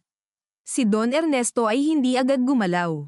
Sa ilalim ng lumang kisame, sa gitna ng amoy alikabok at papel na matagal na itinago, naramdaman niyang ang sandaling ilang dekada niyang iniiwasan ay nakatayo na sa ibaba ng hagdanan at marunong nang kumatok sa sariling oras. Sa ilalim ng lumang kisame, sa gitna ng amoy alikabok at papel na matagal na itinago, naramdaman niyang ang sandaling ilang dekada niyang iniiwasan ay nakatayo na sa ibaba ng hagdanan at marunong nang kumatok sa sariling oras. Walang naguunahang bumaba, sa halip, parang sabay-sabay silang pinigilan ng iisang hindi nakikitang kamay. Si Veronica ang unang kumilos, ngunit hindi pababa kundi papunta sa mesa upang maingat na ibalik sa pulang folder ang affidavit at mga litrato. Hindi sa gusto niyang itago muli ang katotohanan, sa puntong ito, lampas na sila roon. Kundi dahil likas sa kanya ang instinct na i-secure muna ang dokumento bago harapin ang taong maaaring magpabago ng lahat. Napansin iyon ni Gabriel at kumirat ang loob niya sa pamilyar na galaw ng kapatid, maingat, mabilis, laging nauuna ang kontrol kaysa damdamin. Gayunman, hindi na siya nagsalita. Sa halip ay tumingin siya kay Don Ernesto, at nakita niyang hindi pa rin ito gumagalaw. Ang matanda ay nakatayo sa gilid ng mesa, isang kamay nakapatong sa kahon, ang isa'y mahigpit sa tungkod, at sa kanyang mukha ay naroon ang kakaibang timpla ng pagmamataas at takot na tanging mga lalaking matagal nang kinatatakutan ng lahat ang nagkakaroon kapag biglang hindi nila mautos ang susunod na sandali. "Papa," mahinang sabi ni Veronica, at hindi malinaw kung iyon ay babala, pagtanong, o paalala na dapat may desisyon ng gawin. Huminga ng malalim si Don Ernesto. "Dalhin ninyo ang folder," sabi niya. At walang magsasalita nang hindi ko inuunahan. Agad siyang tiningnan ni Gabriel. "Hindi na pwede ang ganyan ngayon." "Hindi ako humihingi ng permiso," sagot ng matanda, ngunit may lamat na ang dating tigas ng tono. Bumaba sila sa hagdan ng sunod-sunod, mabagal, halos marinig ang bawat ungol ng lumang kahoy sa ilalim ng bigat nila. Sa sala, bukas ang pangunahing pinto at pumapasok ang malamig na hangin ng madaling araw, amoy basang damo at putik na hindi pa naapakan ng araw. Sa threshold, nakatayo ang isang babae na marahil ay nasa 21 o 22 anyos, payat ngunit tuwid ang tindig, nakamaong at simpleng kulay abo na polo. Ang buhok ay nakatali lamang ng mababa at walang anumang pagtatangkang gawing presentable ang sarili para sa pamilyang kinatatakutan ng bayan. Wala ring make-up, alahas, o anumang simbolo ng pagganap. Ngunit sa paraan ng kanyang pagtayo, sa paraan ng kanyang mga mata na hindi umiwas kahit papalapit na ang buong Valderrama, may dating na hindi mapagkakailang hindi siya pumasok dito para magmakaawa. Sa tabi niya ay si Mang Lito, litong-lito ang mukha, at sa may tarangkahan ay wala ng ibang kasama. Nag-iisa lang talaga siya. Ang unang napansin ni Gabriel ay ang panga nito. Hindi ang kulay ng balat o tangkad o ilong, kundi ang panga, dahil may anggulong kahawig iyon ng yumaong ina nila kapag pinipigilan ang galit. Napansin din iyon ni Veronica, ngunit ang tumama sa kanya ay ang mga mata. Hindi eksaktong kamukha ng ama nila, hindi rin niya sariling mata, ngunit may pamilyar na uri ng malamig na pagbasa sa paligid, parang sanay ng humusga bago magsalita. Si Celeste, na ilang hakbang sa likod nila, ay biglang nakaramdam ng kakaibang hiya. Dahil sa harap ng babaeng ito, lahat ng drama ng ballroom, lahat ng pagtataksil, lahat ng taktika nila sa mana, ay biglang mukhang mararangyang anyo lamang ng mga sugat na kaya nilang lagyan ng salamin at chandelier.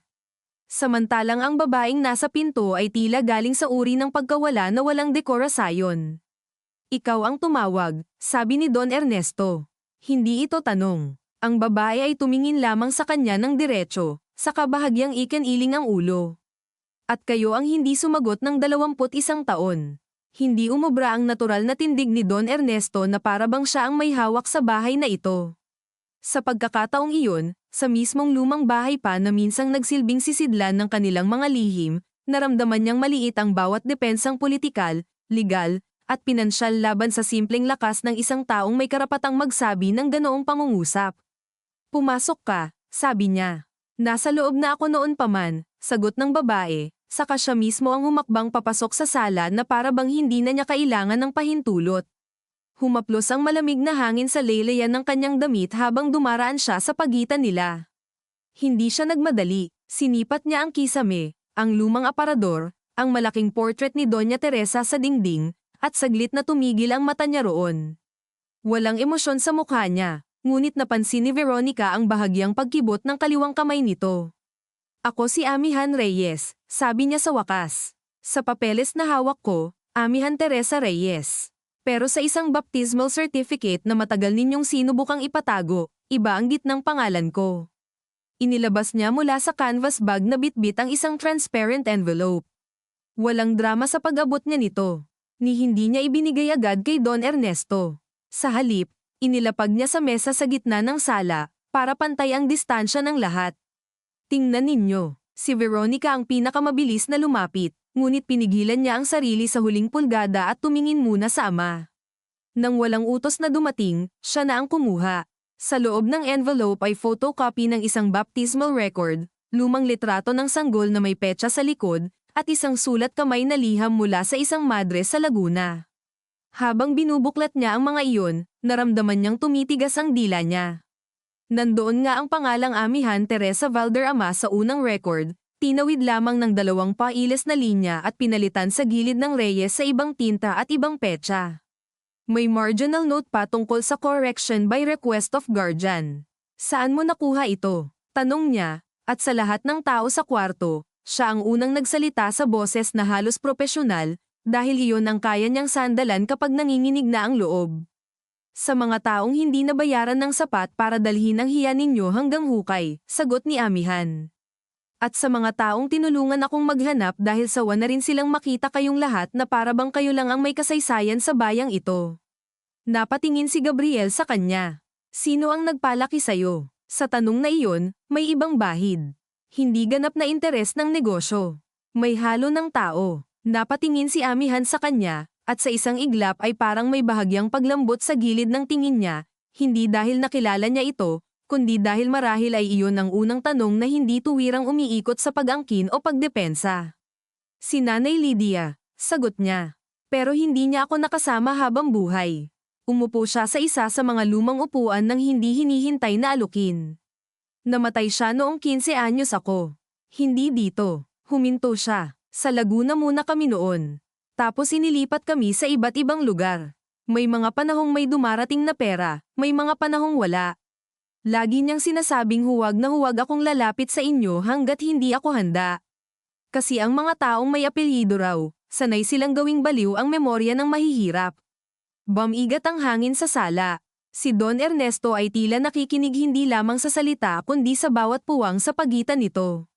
Gusto niyang tanungin kaagad kung bakit ngayon, sino ang gumamit sa kanya, magkano ang hiningi ni Renato o ni Arturo, ano ang gusto niyang kapalit. Ngunit ang bawat tanong na iyon ay maruming lalabas sa harap ng katotohanang ang batang nawawala ay may mukha na ngayon, may tinig, at marunong pumili ng salita na parang matagal na niyang hinasa ang mga ito habang nag-iisa. Bakit ngayon? Iyon ang naitanong niya sa huli. Tumingin si Amihan sa portrait ni Doña Teresa bago bumalik ang tingin sa kanya. Dahil patay na ang mga taong matagal kong hinintay na magkukusa. At dahil nitong nakaraang buwan, may mga taong lumapit sa akin para bilhin ang katahimikan ko. Doon ko naintindihan na hindi na ito simpleng usapin ng nakaraan. Ginagamit ninyo na naman ako kahit hindi ninyo ako kilala. Sina Renato at Arturo, sabi ni Veronica. Hindi na iyon tanong. Tumango si Amihan ng minsan. Lumapit muna ang lalaki ninyong abogado sa pamamagitan ng isang broker. Gusto raw niya akong ipakilala sa tamang oras kapalit ng protection at parte sa settlement. Hindi ako pumayag. Pagkaraan ng ilang araw, ibang tao naman. Mga taong konektado sa politiko. Mas direkta, mas marumi ang alok. Sila ang unang nagpakita sa akin ng video ng hipag ninyo sa congressman. Kumirat ang batok ni Celeste. Kahit handa na siyang mapahiya, iba pa rin ang marinig ang sarili niyang pagkakasala na ginagamit bilang bargain ng chip sa harap ng babaeng matagal nang pinagkaaitan ng pangalan. At hindi ka sumama? Tanong ni Gabriel. Bakit ako sasama sa mga taong sanay magpresyo ng tao? Sagot ni Amihan. Akala yata nila dahil mahirap kami, sapat na ang cash at kondo para makuha ang gusto nila. Hindi nila alam, kapag matagal kang lamaking walang maayos na kasagutan kung sino ka, hindi pera ang una mong hinahanap. Ano, kung ganun? Sabi ni Don Ernesto, at sa wakas ay may bahid ng pagkapagod sa boses niya, hindi ng awtoridad. Tiningnan siya ni Amihan ng matagal bago sumagot. Ang totoo, napabuntong hininga si Veronica. Ang totoo ay hindi iisa ang bersyon dito. Natural, balik ni Amihan. Dahil bawat isa sa inyo, may piniling hindi makita. Tumayo si Gabriel at naglakad papunta sa bintana, pero hindi siya lumayo. Hindi niya alam kung saan ilalagay ang sarili niya sa eksenang ito. Gusto niyang magalit sa ama. Gusto niyang magtanong sa babae kung ano ang inaasahan nito, kung paano niya iniisip ang lugar niya sa buhay nilang biglang binali ng presensya niya. Ngunit kasabay noon ay may hindi maikakailang kirot ng pagkilala. May kapatid siya, isang kapatid na hindi niya maalala ngunit narito. At sa kakaibang paraan, ang presensya nito ang naglalantad kung gaano kababaw ang mga dating laban niya sa mana kung ihahambing sa bigat ng pagkawala ng isang buong tao mula sa family history. May gusto ka bang Aidmanda? Tanong ni Veronica, diretso, at agad siyang tiningnan ni Gabriel nang may dismayang hindi na niya inilihim. Ano? Balik niya. Nandito tayo dahil may legal at pampublikong krisis. Hindi mawawala ang realidad dahil gusto mong maging emosyonal. Hindi ako emosyonal. Tao lang. At dahil tao ka, mawawala ba ang media sa umaga? Putol niya. Mawawala ba ang board session? Mawawala ba ang San Rafael Injunction kapag nagkamabutihan tayo rito? Tama na, mariing sabi ni Don Ernesto. Ngunit si Amihan mismo ang sumagot, tahimik ngunit matalim. Hindi pa ako nagdedemanda, nilinggan niya si Veronica, at hindi ko rin gusto ang kumpanya ninyo. Sandaling bumagal ang mga hininga sa sala. Pero huwag kang magkakamali, dagdag niya. Hindi porket hindi ko gusto ang negosyo nyo, ibibigay ko sa inyo ang kapayapaan ng libre. Ang sikat ng araw ay nagsisimula ng sumingit sa pagitan ng mga kurtina, manipis na guhit ng maputlang ginto sa maalikabok na sahig. Sa liwanag na iyon, mas lumino ang mga mukha nilang lahat, at tila lalo silang nahubaran ng mga aninong kaninay pwedeng pagtaguan. Si Celeste ay tahimik na nakatayo sa tabi ng console table, halos hindi humihinga. Sa isip niya, may dumarating na malinaw na conclusion, hindi na maibabalik ang anumang dati niyang paraan ng pamumuhay pagkatapos ng araw na ito. At marahil iyon ang nararapat. Ano ang gusto mo? Tanong ni Gabriel kay Amihan, mas mahinahon ngayon. Hindi niya ginamit ang tono ng pakikipagdil. Sinubukan niyang tunog tao. Napansin iyon ni Amihan at sa unang pagkakataon ay may bahagyang lundo sa balikat niya, parang may maliit na pagod na pinahintulutan ang sarili na lumabas. Gusto kong huminto ang pagsisinungaling tungkol kay Nanay Lydia, sabi niya. Gusto kong itama ang record ko. Gusto kong malaman ng bayan na hindi siya magnanakaw, hindi siya babaeng tumakas, at hindi siya sumire sa pamilya ninyo. Kayo ang sumire sa kanya. Bahagyang yumuko si Don Ernesto, hindi bilang pagsang-ayon agad kundi parang may bigat na humila sa leeg niya. At ikalawa, patuloy niya, ayoko ng trust fund na itatapon ninyo para lang masabing nareglo. Ayoko ring maging poster child ng redemption ninyo. Kung kikilalanin ninyo ako sa totoo. Hindi palihim, hindi conditional, hindi sa likod ng NDA na parang empleyadong pinatahimik. Napatingin si Veronica sa ama. Alam niya ang ibig sabihin yun. Public acknowledgement, press exposure, possible reopening of records, moral liability, strategic nightmare. Ngunit sa kabila ng lahat, ramdam din niyang iyon ang pinakamaayos na demand na pwedeng dumating mula sa isang taong may karapatang wasakin sila ng higit pa. At kung hindi, tanong niya, hindi kaagad sumagot si Amihan. Inabot niya ang canvas bag at may inilabas pang isang maliit na audio recorder. Inilapag niya iyon sa mesa. May mga salaysay ako, kay Kapitana Belen, kay isang madre sa Laguna, sa dating assistant ng doktor na tumulong sa pagpalit ng papeles. May scans din ako ng correspondence ni Renato at ng mga tao ni Arturo. Kapag pinili ninyong ituloy ang dating ugali ninyo, ibibigay ko ang lahat sa korte, media, at sa board ninyo bago matapos ang araw. Tahimik na napatayo ng diretso si Veronica. Hindi siya galit, hindi pa. Nasa puntong lampas na sa galit at papasok na sa matinding paggalang sa lakas ng kalaban. Hindi niya gusto ang babae. Hindi pa. Ngunit nakikita niyang hindi ito utu-uto. Wala ring halatang handler sa likod na nagsusulsol ng bawat linya. Pinag-isipan nito ang bawat hakbang.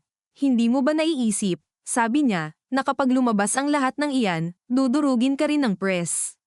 Hindi awa ang media. Gagawin ka nilang simbolo hanggat may pakinabang ka, tapos iiwan ka rin. Tumingin si Amihan sa kanya ng diretso. Mas takot ang mga taong may reputasyong nawawala kaysa sa mga taong lumaki ng walang pangalan. Nakakatakot ang media, oo. Pero mas nakakatakot ang mabuhay na parabang kasalanan mong ipinanganak ka. Hindi nakasagot si Veronica, sapagkat sa kauna-unahang pagkakataon, may isang tao sa harap niya na hindi kayang bilhin ng loika ng damage control. Lumapit si Don Ernesto sa mesa. Ang mga kamay niya ay mabagal, parang sinasadya niyang huwag magmukhang nanghihina. Kinuha niya ang baptismal copy, tiningnan ang lumang tinta, at saka tumingin kay Amihan. Kung aamin ako, sabi niya, hindi mawawala ang ginawa ko. Hindi, sagot niya, pero hihinto kahit paano ang pagtatago. At kapag inamin ko, hindi lang ako ang madadamay. Matagal na kayong lahat damay. Ang kaibahan lang, ngayon hindi na ninyo mapipili kung sino ang walang boses. Sa tabi ng bintana, ipinikit ni Gabriel ang mga mata. May bahagi sa kanya na naghihintay ng pagtutol ng ama, ng pamilyar na pag-atake, ng utos na ipaaresto, patahimikin, bilhin, ilayo. Ngunit nang muling buksan ni Don Ernesto ang bibig, iba ang lumabas. Sa 9:00, may board inquiry, sabi niya. Sa 10:00, malamang may media na sa labas ng main office. Bago iyon, maglalabas ako ng pahayag. Napatingin si Veronica. Papa, narinig mo ako. Kapag ginawa nyo yan ng walang legal preparation, para tayong hamukay ng sarili nating libingan. Matagal nang may naghuhukay, sagot niya. Ngayon, ako ang pipili kung gaano kalalim. Humigpit ang panga ni Veronica. Ang panig niyang strategist ay sumisigaw na mali ito, padalos-dalos, delikado, at maaaring magtulak sa minority shareholders na magpanik. Ngunit ang panig niyang anak, iyong panig na nakikita ang araw na pumuputol sa alikabok ng lumang bahay habang ang ama Naye sa unang pagkakataon ay hindi tumatakas sa pangungusap, ay hindi rin ganap na makatutol. At ang kumpanya, tanong niya, mas mahina na. Ikaw ang humawak, sabi ni Don Ernesto. Ikaw ang mag-stabilize. Napatingin si Gabriel sa kanila. At ako, hindi siya sigurado kung bakit niya iyon tinanong. Dahil ba gusto pa rin niyang marinig na may lugar siya? O dahil gusto niyang marinig na malaya na siya. Tumingin sa kanya ang ama, at sa tinging iyon ay unang lumabas ang bagay na pinakabihira sa pagitan nila, hindi utos, kundi kabigwang aminin ang sariling pagkukulang. Kung gusto mo pa, sabi ng matanda, manatili ka. Kung ayaw mo na, hindi kita mapipilit. Mas masakit ang kalayaang iyon kaysa anumang pagkakait. Napalunok si Gabriel at tumingin kay Amihan. Sa loob ng ilang oras, mula sa pagiging tagapagmanang inaasahan, naging lalaki siyang may kapatid na kaharap at ama na biglang mukhang mas tao kaysa monumento. Hindi ko alam, totoo niyang sabi. Tumango si Amihan, at iyon marahil ang unang kilos nila na tila magkapatid nga, ang simpleng pagkilalang hindi lahat ng sagot ay kailangang pilitin agad. Sa labas, narinig ang tilaok ng tandang mula sa malayo at ang unti-unting paggising ng barangay. Nasa bungad na sila ng umaga, at kasabay nito ay ang paghahanda sa mga salitang kailangang iharap hindi na lang sa isa't isa kundi sa buong mundong matagal na nilang pinamamahalaan sa pamamagitan ng lihim. Ngunit kahit may napili ng direksyon si Don Ernesto, walang gam-on. Sapagkat sa bawat posibilidad ng pag-amin ay may katumbas na pagbagsak, at sa bawat pagtatangkang iligtas ang isang bahagi ng katotohanan ay may ibang relasyong mababasag. Tumingin si Celeste kay Gabriel, at alam niyang kung mabubuhay man ang pangalan ng pamilyang ito pagkatapos ng araw na iyon, ang kanilang pagsasama ay malamang hindi kasama sa mail iligtas. Tumingin si Veronica sa folder, at alam niyang kung siya ang sasalo sa kumpanya, habang buhay siyang tatawaging anak na nakinabang sa kasalanan ng ama kahit pa siya rin ang sumalo sa pagbagsak. Tumingin si Amihan sa portrait ni Doña Teresa, At alam niyang kahit kilalanin siya, hinding-hindi na maibabalik ang mga taon ng pagkakawalay. At si Don Ernesto, habang hinihintay ang pagsikat ng buong araw sa lumang bahay ng kanilang angkan, ay alam na ang pinakamasakit sa lahat, ang pag-amin ay hindi kabayaran. Simula lang ito ng pagbabayad. At si Don Ernesto, habang hinihintay ang pagsikat ng buong araw sa lumang bahay ng kanilang angkan, ay alam na ang pinakamasakit sa lahat, ang pag-amin ay hindi kabayaran. Simula lang ito ng pagbabayad. Pagsapit ng 6:00, ang dating opisina sa itaas ay naging war room nang walang nagsabi ng ganoon. Sa mahabang mesa ay nakalatag ang mga dokumento, 2 laptop, 3 teleponong sunod-sunod ang pag-vibrate, at mga tasa ng kape na unti-unting lumalamig dahil walang may oras ubusin ang laman. Sa labas ng bahay, ang umagang probinsya ay dahan-daang bumabalik sa normal nitong galaw, mga batang may dalang pandesal, tricycle na umaarangkada, tahol ng mga aso, radyo ng kapitbahay na may balitang pambansa, ngunit sa loob ay tila ibang oras ang tumatakbo, mas mabigat, mas siksik, mas maikli ang pagitan ng desisyon at kapalit. Si Veronica ang namuno sa pagsulat ng unang draft ng pahayag, hindi dahil siya ang gustong magdikta kundi dahil alam ng lahat na kung hindi siya kikilos, kakainin sila ng gulo bago pa sila makarating sa syudad. Nakatayo siya sa dulo ng mesa, buhok ay maayos pa rin ngunit masikip ang bun, mga mata namumula na sa puyat, at ang daliri ay mabilis sa trackpad habang isa-isang pinipili ang mga salitang kayang maglaman ng pagsisisi nang hindi agad binubuksan ang buong katawan ng kumpanya sa legal na pandurog. Hindi pwede ang family matter, sabi ni Amihan mula sa kabilang upuan, nakaupo ng tuwid, ang mga kamay ay magkapatong sa kandanggan ngunit hindi mukhang sunod sa niren. Hindi rin pwede ang historical misunderstanding. Sabihin ninyo kung ano iyon. Itinago ninyo ang pagkatao ko. Sinira ninyo ang pangalan ni Nanay Lydia. Itinigil ni Veronica ang pag-type. Nilinggan niya ito, at sa unang pagkakataon mula nang dumating ang babae ay hindi niya ito tiningnan bilang bantalang sa estruktura ng mana kundi bilang aktwal na stakeholder sa katotohanan. Nakakairita pa rin iyon, ngunit sa oras na ito, kailangan din niya ang presensya ni Amihan para hindi malihis sa dati nilang ugali ng pagpapaganda sa dumi. Hindi tayo pwedeng pumasok sa buong factual record ng walang counsel, sabi niya. Kasi anumang isulat dito, magiging basehan ng civil at criminal exposure. At kung puro takot ninyo ang pagbabasehan, wala ring silbi ang pag-amin, sagot ni Amihan. Sa isang sulok ng silid, si Gabriel ay nakaupo lamang, nakasandal, may hawak na tasa ng kape ngunit halos hindi niya iniinom. Kanina pa siya tahimik, at ang katahimikang iyon ay hindi kawalan ng pakikialam kundi sobrang dami ng gumagalaw sa loob niya na hindi niya mabigyan ng iisang hugis. Nakamasid siya sa 3 tao sa mesa, ang kapatid niyang sanay umangkas sa loika, ang kapatid na ngayon lang niya nakilala ngunit matalas at matibay, at ang ama nilang nakaupo sa gitna na parabang bawat minuto ay may isa pang dekadang biglang dumadagdag sa mga balikat. Sa tabi ng bintana, si Celeste ay nakatayo at sumasagot sa sunod-sunod na tawag mula sa PR head, sa personal assistant niya, at sa isang number na alam niyang si Arturo ngunit hindi niya pinipindot. Kanina pa nagba-vibrate ang pangalan nito sa screen. Hindi niya sinasagot, isang bahagi niya ang natatakot na marinig ang boses nito, isang bahagi rin ang alam na iyon ang huling hibla ng lumang kapangyarihang pwede niyang hawakan kung gugustuhin niya. Ngunit sa pagtingin niya kay Amihan, na walang singsing, walang titulo, walang safety net, unti-unti niyang nararamdaman kung gaano kakitid at kaiyahiya ang mga dahilan na dati niyang tinatawag na diskarte. Basahin mo, sabi ni Don Ernesto kay Veronica nang may sulat ang panimulang draft. Hindi niya tinataas ang boses. Mula pa kanina ay tila pinipili niyang huwag gumamit ng dating tonong hindi pwedeng tutulan. Binasa ni Veronica ng dahan-dahan, "This morning, I will publicly acknowledge that a grave injustice was committed within my family more than 2 decades ago. A child born within our household was deliberately separated from her identity and from her rightful history, and false accusations were made against the woman who protected her. I failed to stop this injustice and later failed to correct it. I offer no excuse for that failure. I am taking immediate steps to publicly restore the truth, correct the records within my reach, and cooperate with lawful processes that may follow." Tumahimik ang kwarto. Kahit sa Ingles iyon binasa para sa eventual release, hindi nabawasan ang bigat ng nilalaman. Pinakiramdaman ni Gabriel ang reaksyon ng sarili niya. May bahagi sa kanyang gustong sabihing kulang.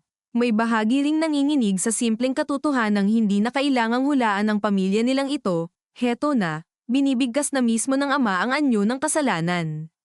Idagdag niyo ang pangalan ni Nanay Lydia, sabi ni Amihan. Huwag yung the woman who protected her na parang footnote lang. Tumango si Don Ernesto agad. Tama siya. Mabilis na nag-type si Veronica at ipinasok ang pangalan. Nang matapos, ipinadala niya ang draft sa legal team at sa communications head na nasa Maynila. May kasamang isang linyang walang paliwanag, prepare for full crisis mode. No denials, no soft language. Pagkatapos nyo na ibinaba niya ang telepono at saglit na ipinikit ang mata. Kahit hindi niya aminin, ramdam niya ang pagbitak ng lumang pagkakakilanlan niya bilang tagapagtanggol ng pader ng pamilya. Ilang taon niyang inaral kung paano saluhin ang iskandalo nang hindi nasasaktan ang core assets. Ngayon, siya mismo ang gumagawa ng dokumentong parang martelyong papalo sa pundasyon. Ngunit may mas mapait pa sa pakiramdam na iyon, alam niyang kahit tama ang ginagawa nila ngayon, hindi ibig sabihin malilinis siya ng kasaysayan. Siya pa rin ang anak na nanahimik ng may kutob. Siya pa rin ang tumanggap sa revised will nang walang tanong sa pinanggalingang dilim. Walang clean slate. Nang tumunog ang telepono ni Don Ernesto, walang nagulat. Si Attorney Renato iyon. Tiningnan lamang ng matanda ang pangalan bago niya inilapag sa speaker. Sir, sabi ng abogado sa kabilang linya, mabilis ang pagsasalita, pilit ang kontrol. I think we need to manage this before it escalates further. Congressman Salcedo is willing to help contain the board fallout if we can agree on a private settlement with the young woman. Napangiti si Amihan, maiksi at malamig. Napatingin sa kanya si Gabriel. Settlement, mahinang ulit ni Don Ernesto. Yes, sir. Recognition can be structured discreetly. There's no need for public admission that may damage the group and expose all of US. We can protect the family and still ikaw ba ang nag-leak ng will? Putol ni Veronica, biglang sumingit. Saglit na tumahimik si Renato. Maliit na puwang lang, ngunit sapat para marinig ng lahat ang takot na hindi niya naitago. Ma'am, with respect, this is not the time, ikaw ba? Mas matigas niyang ulit. I was trying to force a practical resolution, sagot nito sa wakas. Because none of you would act unless cornered. Namutla si Gabriel. At ginamit mo si Celeste at si Arturo. Ginamit ninyo ang isa at isa bago pa ako pumasok, malamig na balik ni Renato.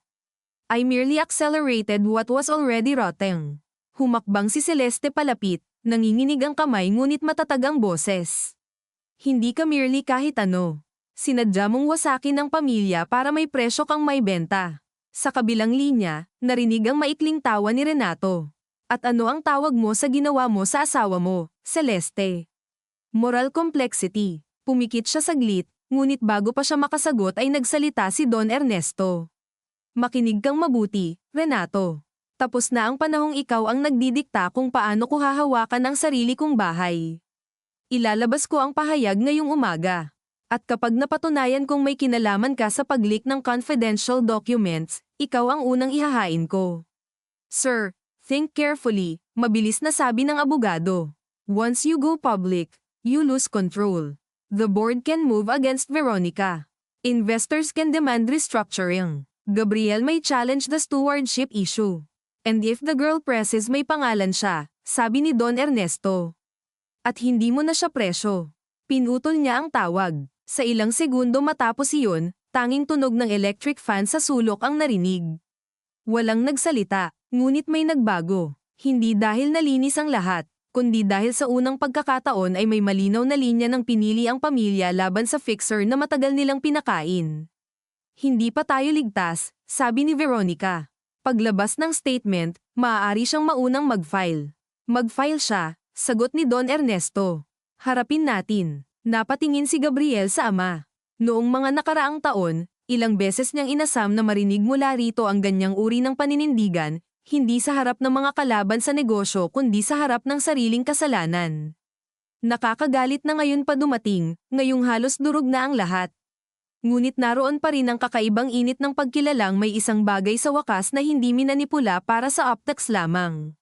Bandang 8:00, lumuwas sila pabalik ng syudad. Sa pagkakataong ito, hindi na magkahati sa mga sasakyan ang parehong kombinasyon. Sumakay si Amihan sa unang SUV kasama si Don Ernesto at Veronica, habang si Gabriel ay sadyang naiwan sa pangalawa kasama si Celeste. Walang nag-usap sa unang 10 minuto. Sa harap, ang driver ay nakatutok sa daan, at ang bodyguard ay mas madalas nang tumingin sa likod dahil alam niyang anumang sabihin o hindi sabihin ng mga taong sakay ay maaaring maging mitya ng panibagong pagputok. Hindi ko inaasahang sasama ka, sabi ni Don Ernesto kay Amihan, hindi inaalis ang tingin sa kalsada. Hindi rin ako, sagot niya. Pero kung ilalabas ninyo ang pangalan ko, gusto kong makita kung paano. Tumingin si Veronica sa kanya. Hindi ito magiging madali, hindi naman naging madali ang kahit ano, sagot niya. Sanay ako sa hindi maginhawa. Baka kayo ang hindi. Sa ikalawang sasakyan, mas masikip ang katahimikan. Sa isang punto, huminto si Gabriel sa pagtitig sa bintana at tumingin kay Celeste. Pagdating sa office, sabi niya, hihiwalay na tayo ng galaw. Hindi agad sumagot si Celeste. Nagpikit siya ng minsan. Alam ko, hindi ko sinasabing legal na agad. Alam ko rin. Huminga siya ng malalim at saka ibinaba ang tingin sa mga kamay niya. Pero huwag mo sanang isipin na wala akong pakialam sa mga bata. Hindi ko yun iniisip. Sumagi sa mukha niya ang pagod. Ang iniisip ko, hindi ko na alam kung sino ka sa buhay ko pagkatapos nito. Tumango siya. May luhang namuo ngunit hindi bumagsak. Sa unang pagkakataon mula nang masabog ang video, hindi niya pinilit ipagtanggol ang sarili. Sapagkat sa dulo, may mga sugat na hindi na kailangang debatehin. Pagsapit nila sa Valderrama Holdings main office sa BGC, naghihintay na ang press sa labas. Hindi pa nagwawala ang eksena, pero naroon na ang mga kamera, ang mga reporter na may kape sa kamay at gutom sa mata, ang mga empleyadong papasok sana ng tahimik ngunit napipilitang dumausdos sa gilid ng lobby, at ang makinis na banggaan ng corporate decorum at pambansang chismis. Sa boardroom sa ika-18, nandoon na ang 3 independent directors, 2 sa mga external counsel, ang CFO na hindi makatingin ng diretso, at isang malaking screen na handa para sa hybrid meeting ng mga nasa abroad. Pagpasok pa lamang ni Veronica kasama si Don Ernesto at Amihan, may 2 direktor nang nagtama ang tingin sa bagong dating at alam niyang tapos na ang anumang pantasyang makokontrol pa sa loob lamang ng 4 na sulok ng kumpanya ang araw na ito. Before any agenda item, sabi ni Don Ernesto, tumatayo sa unahan ng mesa, I will speak. Walang tutol, marahil dahil sa edad. Marahil dahil sa gulat, marahil dahil ang lahat ay nakaamoy ng may paparating na bagay na mas mabigat sa quarterly exposure. Binuksan niya ang nakahandang statement ngunit hindi niya ito binasa ng buo. Minsan-minsay lumilihis siya sa teksto, at doon mas humahapdi ang laman. Inamin niya ang pagtatago, inamin niya ang pagkakamali sa pangalan ni Lydia Reyes. Inamin niyang si Amihan ay anak na ipinanganak sa loob ng pamilya at pinagkaaitan ng pagkakakilanlan. Hindi niya inisa-isa ang buong detalye ng yumaong asawa. Hindi niya ginawang circo ang patay. Ngunit sapat ang sinabi upang mabasag ang lahat ng natitirang pader. Habang nagsasalita siya, si Veronica ay nakaupo sa kaliwa, tuwid pa rin ang posture ngunit pinipisil na ng kuko ang loob ng palad. Bawat salitang binibitawan ng ama ay parang tumatama rin sa kanya bilang executive. Sa kanan, si Gabriel ay walang imik, ang mga matay hindi makaalis kay Amihan, na tahimik lang na nakaupo sa dulo ng mesa, walang ngiti, walang luha, ngunit ang dibdib ay bahagyang mas mabilis ang taas-baba. Nang matapos si Don Ernesto, may katahimikang tumagal ng 2 buong segundo bago nagtanong ang pinakamatandang independent director. Are you stepping down? Walang palamuti ang tanong. Walang paggalang sa emosyon ng pag-amin. Corporate blood is cold blood. Tiningnan ni Don Ernesto ang buong mesa. Matagal niya nang alam na darating iyon. Ang hindi niya alam noon ay gaano kahapdi kapag hindi na teorya ang pagkawala ng upuan. Effective immediately as executive chair, sagot niya. I will remain available for transition and for any lawful inquiry. Interim operational authority will be consolidated under the office of the President pending board review. Napatingin ang lahat kay Veronica. Hindi niya alam kung dapat ba siyang magpasalamat o murahin ang tadhana. Ito ang posisyong matagal niyang inihahanda ang sarili para saluhin. Ngunit hindi sa ganitong paraan. Hindi sa gitna ng pag-amin na may kasamang mantsa sa dugo. Hindi habang nakaupo sa parehong mesa ang kapatid na pinagkaaitan at ang kapatid na nasaktan. I will serve, sabi niya, at ramdam niya ang bigat ng bawat titik, subject to the board's confidence and with full disclosure of the succession issues under review. Napatingin si Gabriel sa kanya. Walang ngiti, wala ring tuwirang pagkontra. May kung anong pagkaputol lang sa pagitan nilang hindi na maibabalik sa dati. Nang buksan ng pinto para sa kasunod na public briefing sa lobby, nagsimula ang totoong baha. Tanong mula sa media. Flash ng camera. Pangalan ni Lydia na ngayon ay binibigkas ng paulit-ulit ng mga taong Daisy wala namang pakialam sa isang kasambahay na pinagbintangan. Sa entablado ng lobby, magkatabi sina Don Ernesto at Amihan. Isang di pa ang layo ni Veronica. Ilang hakbang sa likod si Gabriel. Mas nasa gilid si Celeste at iyon marahil ang unang totoo niyang pwesto sa kwentong ito, naroon pa rin, pero hindi na sentro. Nang tanungin ng isang reporter si Amihan kung tinatanggap ba niya ang pamilya at ang apelyido, hindi siya sumagot agad.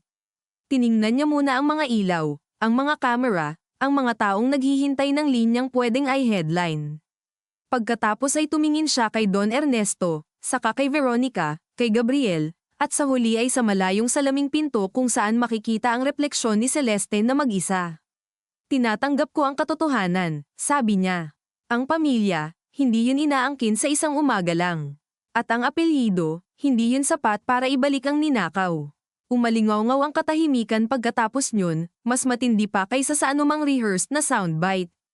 Nang matapos ang briefing at magsimulang seluhin ng legal at PR teams ang natitirang putik, tila sabay-sabay ding naputol ang huling hibla ng adrenaline sa katawan ng lahat. Sa private lounge sa likod ng boardroom, isa-isang bumagsak ang pagod sa kani-kanilang anyo. Umupo si Don Ernesto sa sofa at hindi na agad tumayo. Ang isang kamay niya ay nasa dibdib, hindi sa takot o emergency kundi sa pagod na parang may matagal na kinuyam sa loob na ngayon lang binuksan. Sa tapat niya, si Amihan ay nakatayo pa rin, hawak ang strap ng bag, tila hindi pa handang maging komportable sa anumang silid na pag-aari ng mga Valderrama. May kondo at allowance na ihahanda ang legal, sabi ni Veronica, automatiko, sa kaagad naramdaman ang tigas ng sariling salita. Bilang temporary support habang hindi, putol ni Amihan. Tutulungan ninyo ako sa records, sa libing ni Nanay Lydia, at sa paglinis ng pangalan niya sa barangay at simbahan. Yun ang una. Para sa sarili ko, ako ang bahala. Hindi mo kailangang tumanggi sa lahat, sabi ni Gabriel, pagod ang boses. Tiningnan siya ni Amihan. Hindi ako tumatanggi sa tulong. Tumanggi ako sa paraan. Kapag tinanggap ko lahat ngayon, bukas sasabihin ng lahat binili na rin ako. Wala nang nakapagsalita, dahil totoo iyon. Sa hapon ding iyon, sa isang maliit na conference room na amoy printer ink at lumang carpet, pinirmahan ang mga unang affidavit para sa correction of records at public retraction kaugnay kay Lydia. Walang violin, walang pagyakap, puro pirma, petsa, testigo, at mga matang puyat. Sa kabilang dulo ng floor, naghahanda si Celeste para umalis. Nasa maliit niyang office bag ang ilang personal na gamit, charger, wallet, isang litrato ng mga anak, at ang wedding ring na sa wakas ay inalis niya at inilagay sa loob ng zippered pocket. Nang lumapit si Gabriel sa pinto, hindi siya nagulat. Matagal niya itong naramdamang darating. Sa bahay ka ba uuwi? Tanong nito. Hindi ngayong gabi, sagot niya. Magho-hotel muna ako. Sasabihin ko sa mga bata na may work issue tayo. Tumango siya. Ako na ang kakausap sa kanila bukas. Sandali silang nagkatitigan. Maraming pwedeng sabihin. Maraming sambat, alaala, paliwanag. Ngunit sa dulo, ang ilan sa mga pinakamatitinding wakas ay hindi marunong magsalita ng mahaba. Patawad, sabi ni Celeste. Hindi sapat, sagot ni Gabriel, totoo at hindi malupit. Alam ko, sabi niya, at saka umalis ng walang drama, dala ang sariling hiya at ang kakaibang gun ng pag-alis sa isang larawan na matagal na rin palang patay. Bandang dapit hapon, sa rooftop deck ng gusali kung saan tanaw ang maruming ganda ng lungsod, nagkita sina Gabriel at Amihan ng walang ibang kasama. Hindi iyon planado. Pareho lang silang napadpad sa lugar na mas tahimik kaysa mga conference room at mas totoo kaysa mga salamin sa lobby. Nakahawak sa railing si Gabriel, nakatingin sa mga gusali sa malayo. Hindi ko alam kung paano maging kapatid sa isang taong ngayon ko lang nakilala, sabi niya nang hindi lumilingon. Lumapit si Amihan at tumabi, ngunit may sapat na distansya pa rin. Hindi mo naman kailangang pilitin ngayon. Parang may dapat akong bawiin na hindi ko naman alam paano sisimulan. Wala kang obligasyong tabyusin ang ginawa nila sa pamamagitan ng pagiging mabuti sa akin. Tumingin siya sa kanya, pero gusto ko pa ring subukan kung papayag ka. Hindi agad sumagot si Amihan. Sa ibaba nila, umuugong ang trapiko. Sa malayo, may usok na paakyat mula sa gilid ng estero. Sa pagitan nila ay hindi pa lambot, hindi pa init, pero may maliit na puwang na hindi na purong puot. Tingnan natin, sabi niya sa wakas. Isa-isang araw, tumango si Gabriel. Masakit pa rin ang lahat. Ngunit sa unang pagkakataon, may isang sagot na hindi kailangan maging tiyak para maging totoo. Nang gabi ring iyon, naglabas ang board ng opisyal na anunsyo. Stepping down si Don Ernesto bilang executive chair, si Veronica ang interim head ng grupo, at magsasagawa ng independent review sa succession and governance breaches. Agad na sumabog ang komentaryo sa telebisyon at social media. May mga pumuri sa pag-amin. Mas marami ang namutya, nag-akusang huli na, scripted pa rin, damage control lang. Sa lumang bahay ng pamilya sa Forbes, si Don Ernesto ay umuwi ng mag-isa maliban sa isang matandang kasambahay na matagal nang hindi nagtatanong. Hindi siya dumiretso sa silid niya. Sa halip ay umupo siya sa madilim na sala kung saan nakasabit pa rin ang mga portrait ng kanilang pamilya sa iba't ibang dekada. Sa isang frame, nandoon si Veronica na bata pa, tuwid na tuwid ang postura.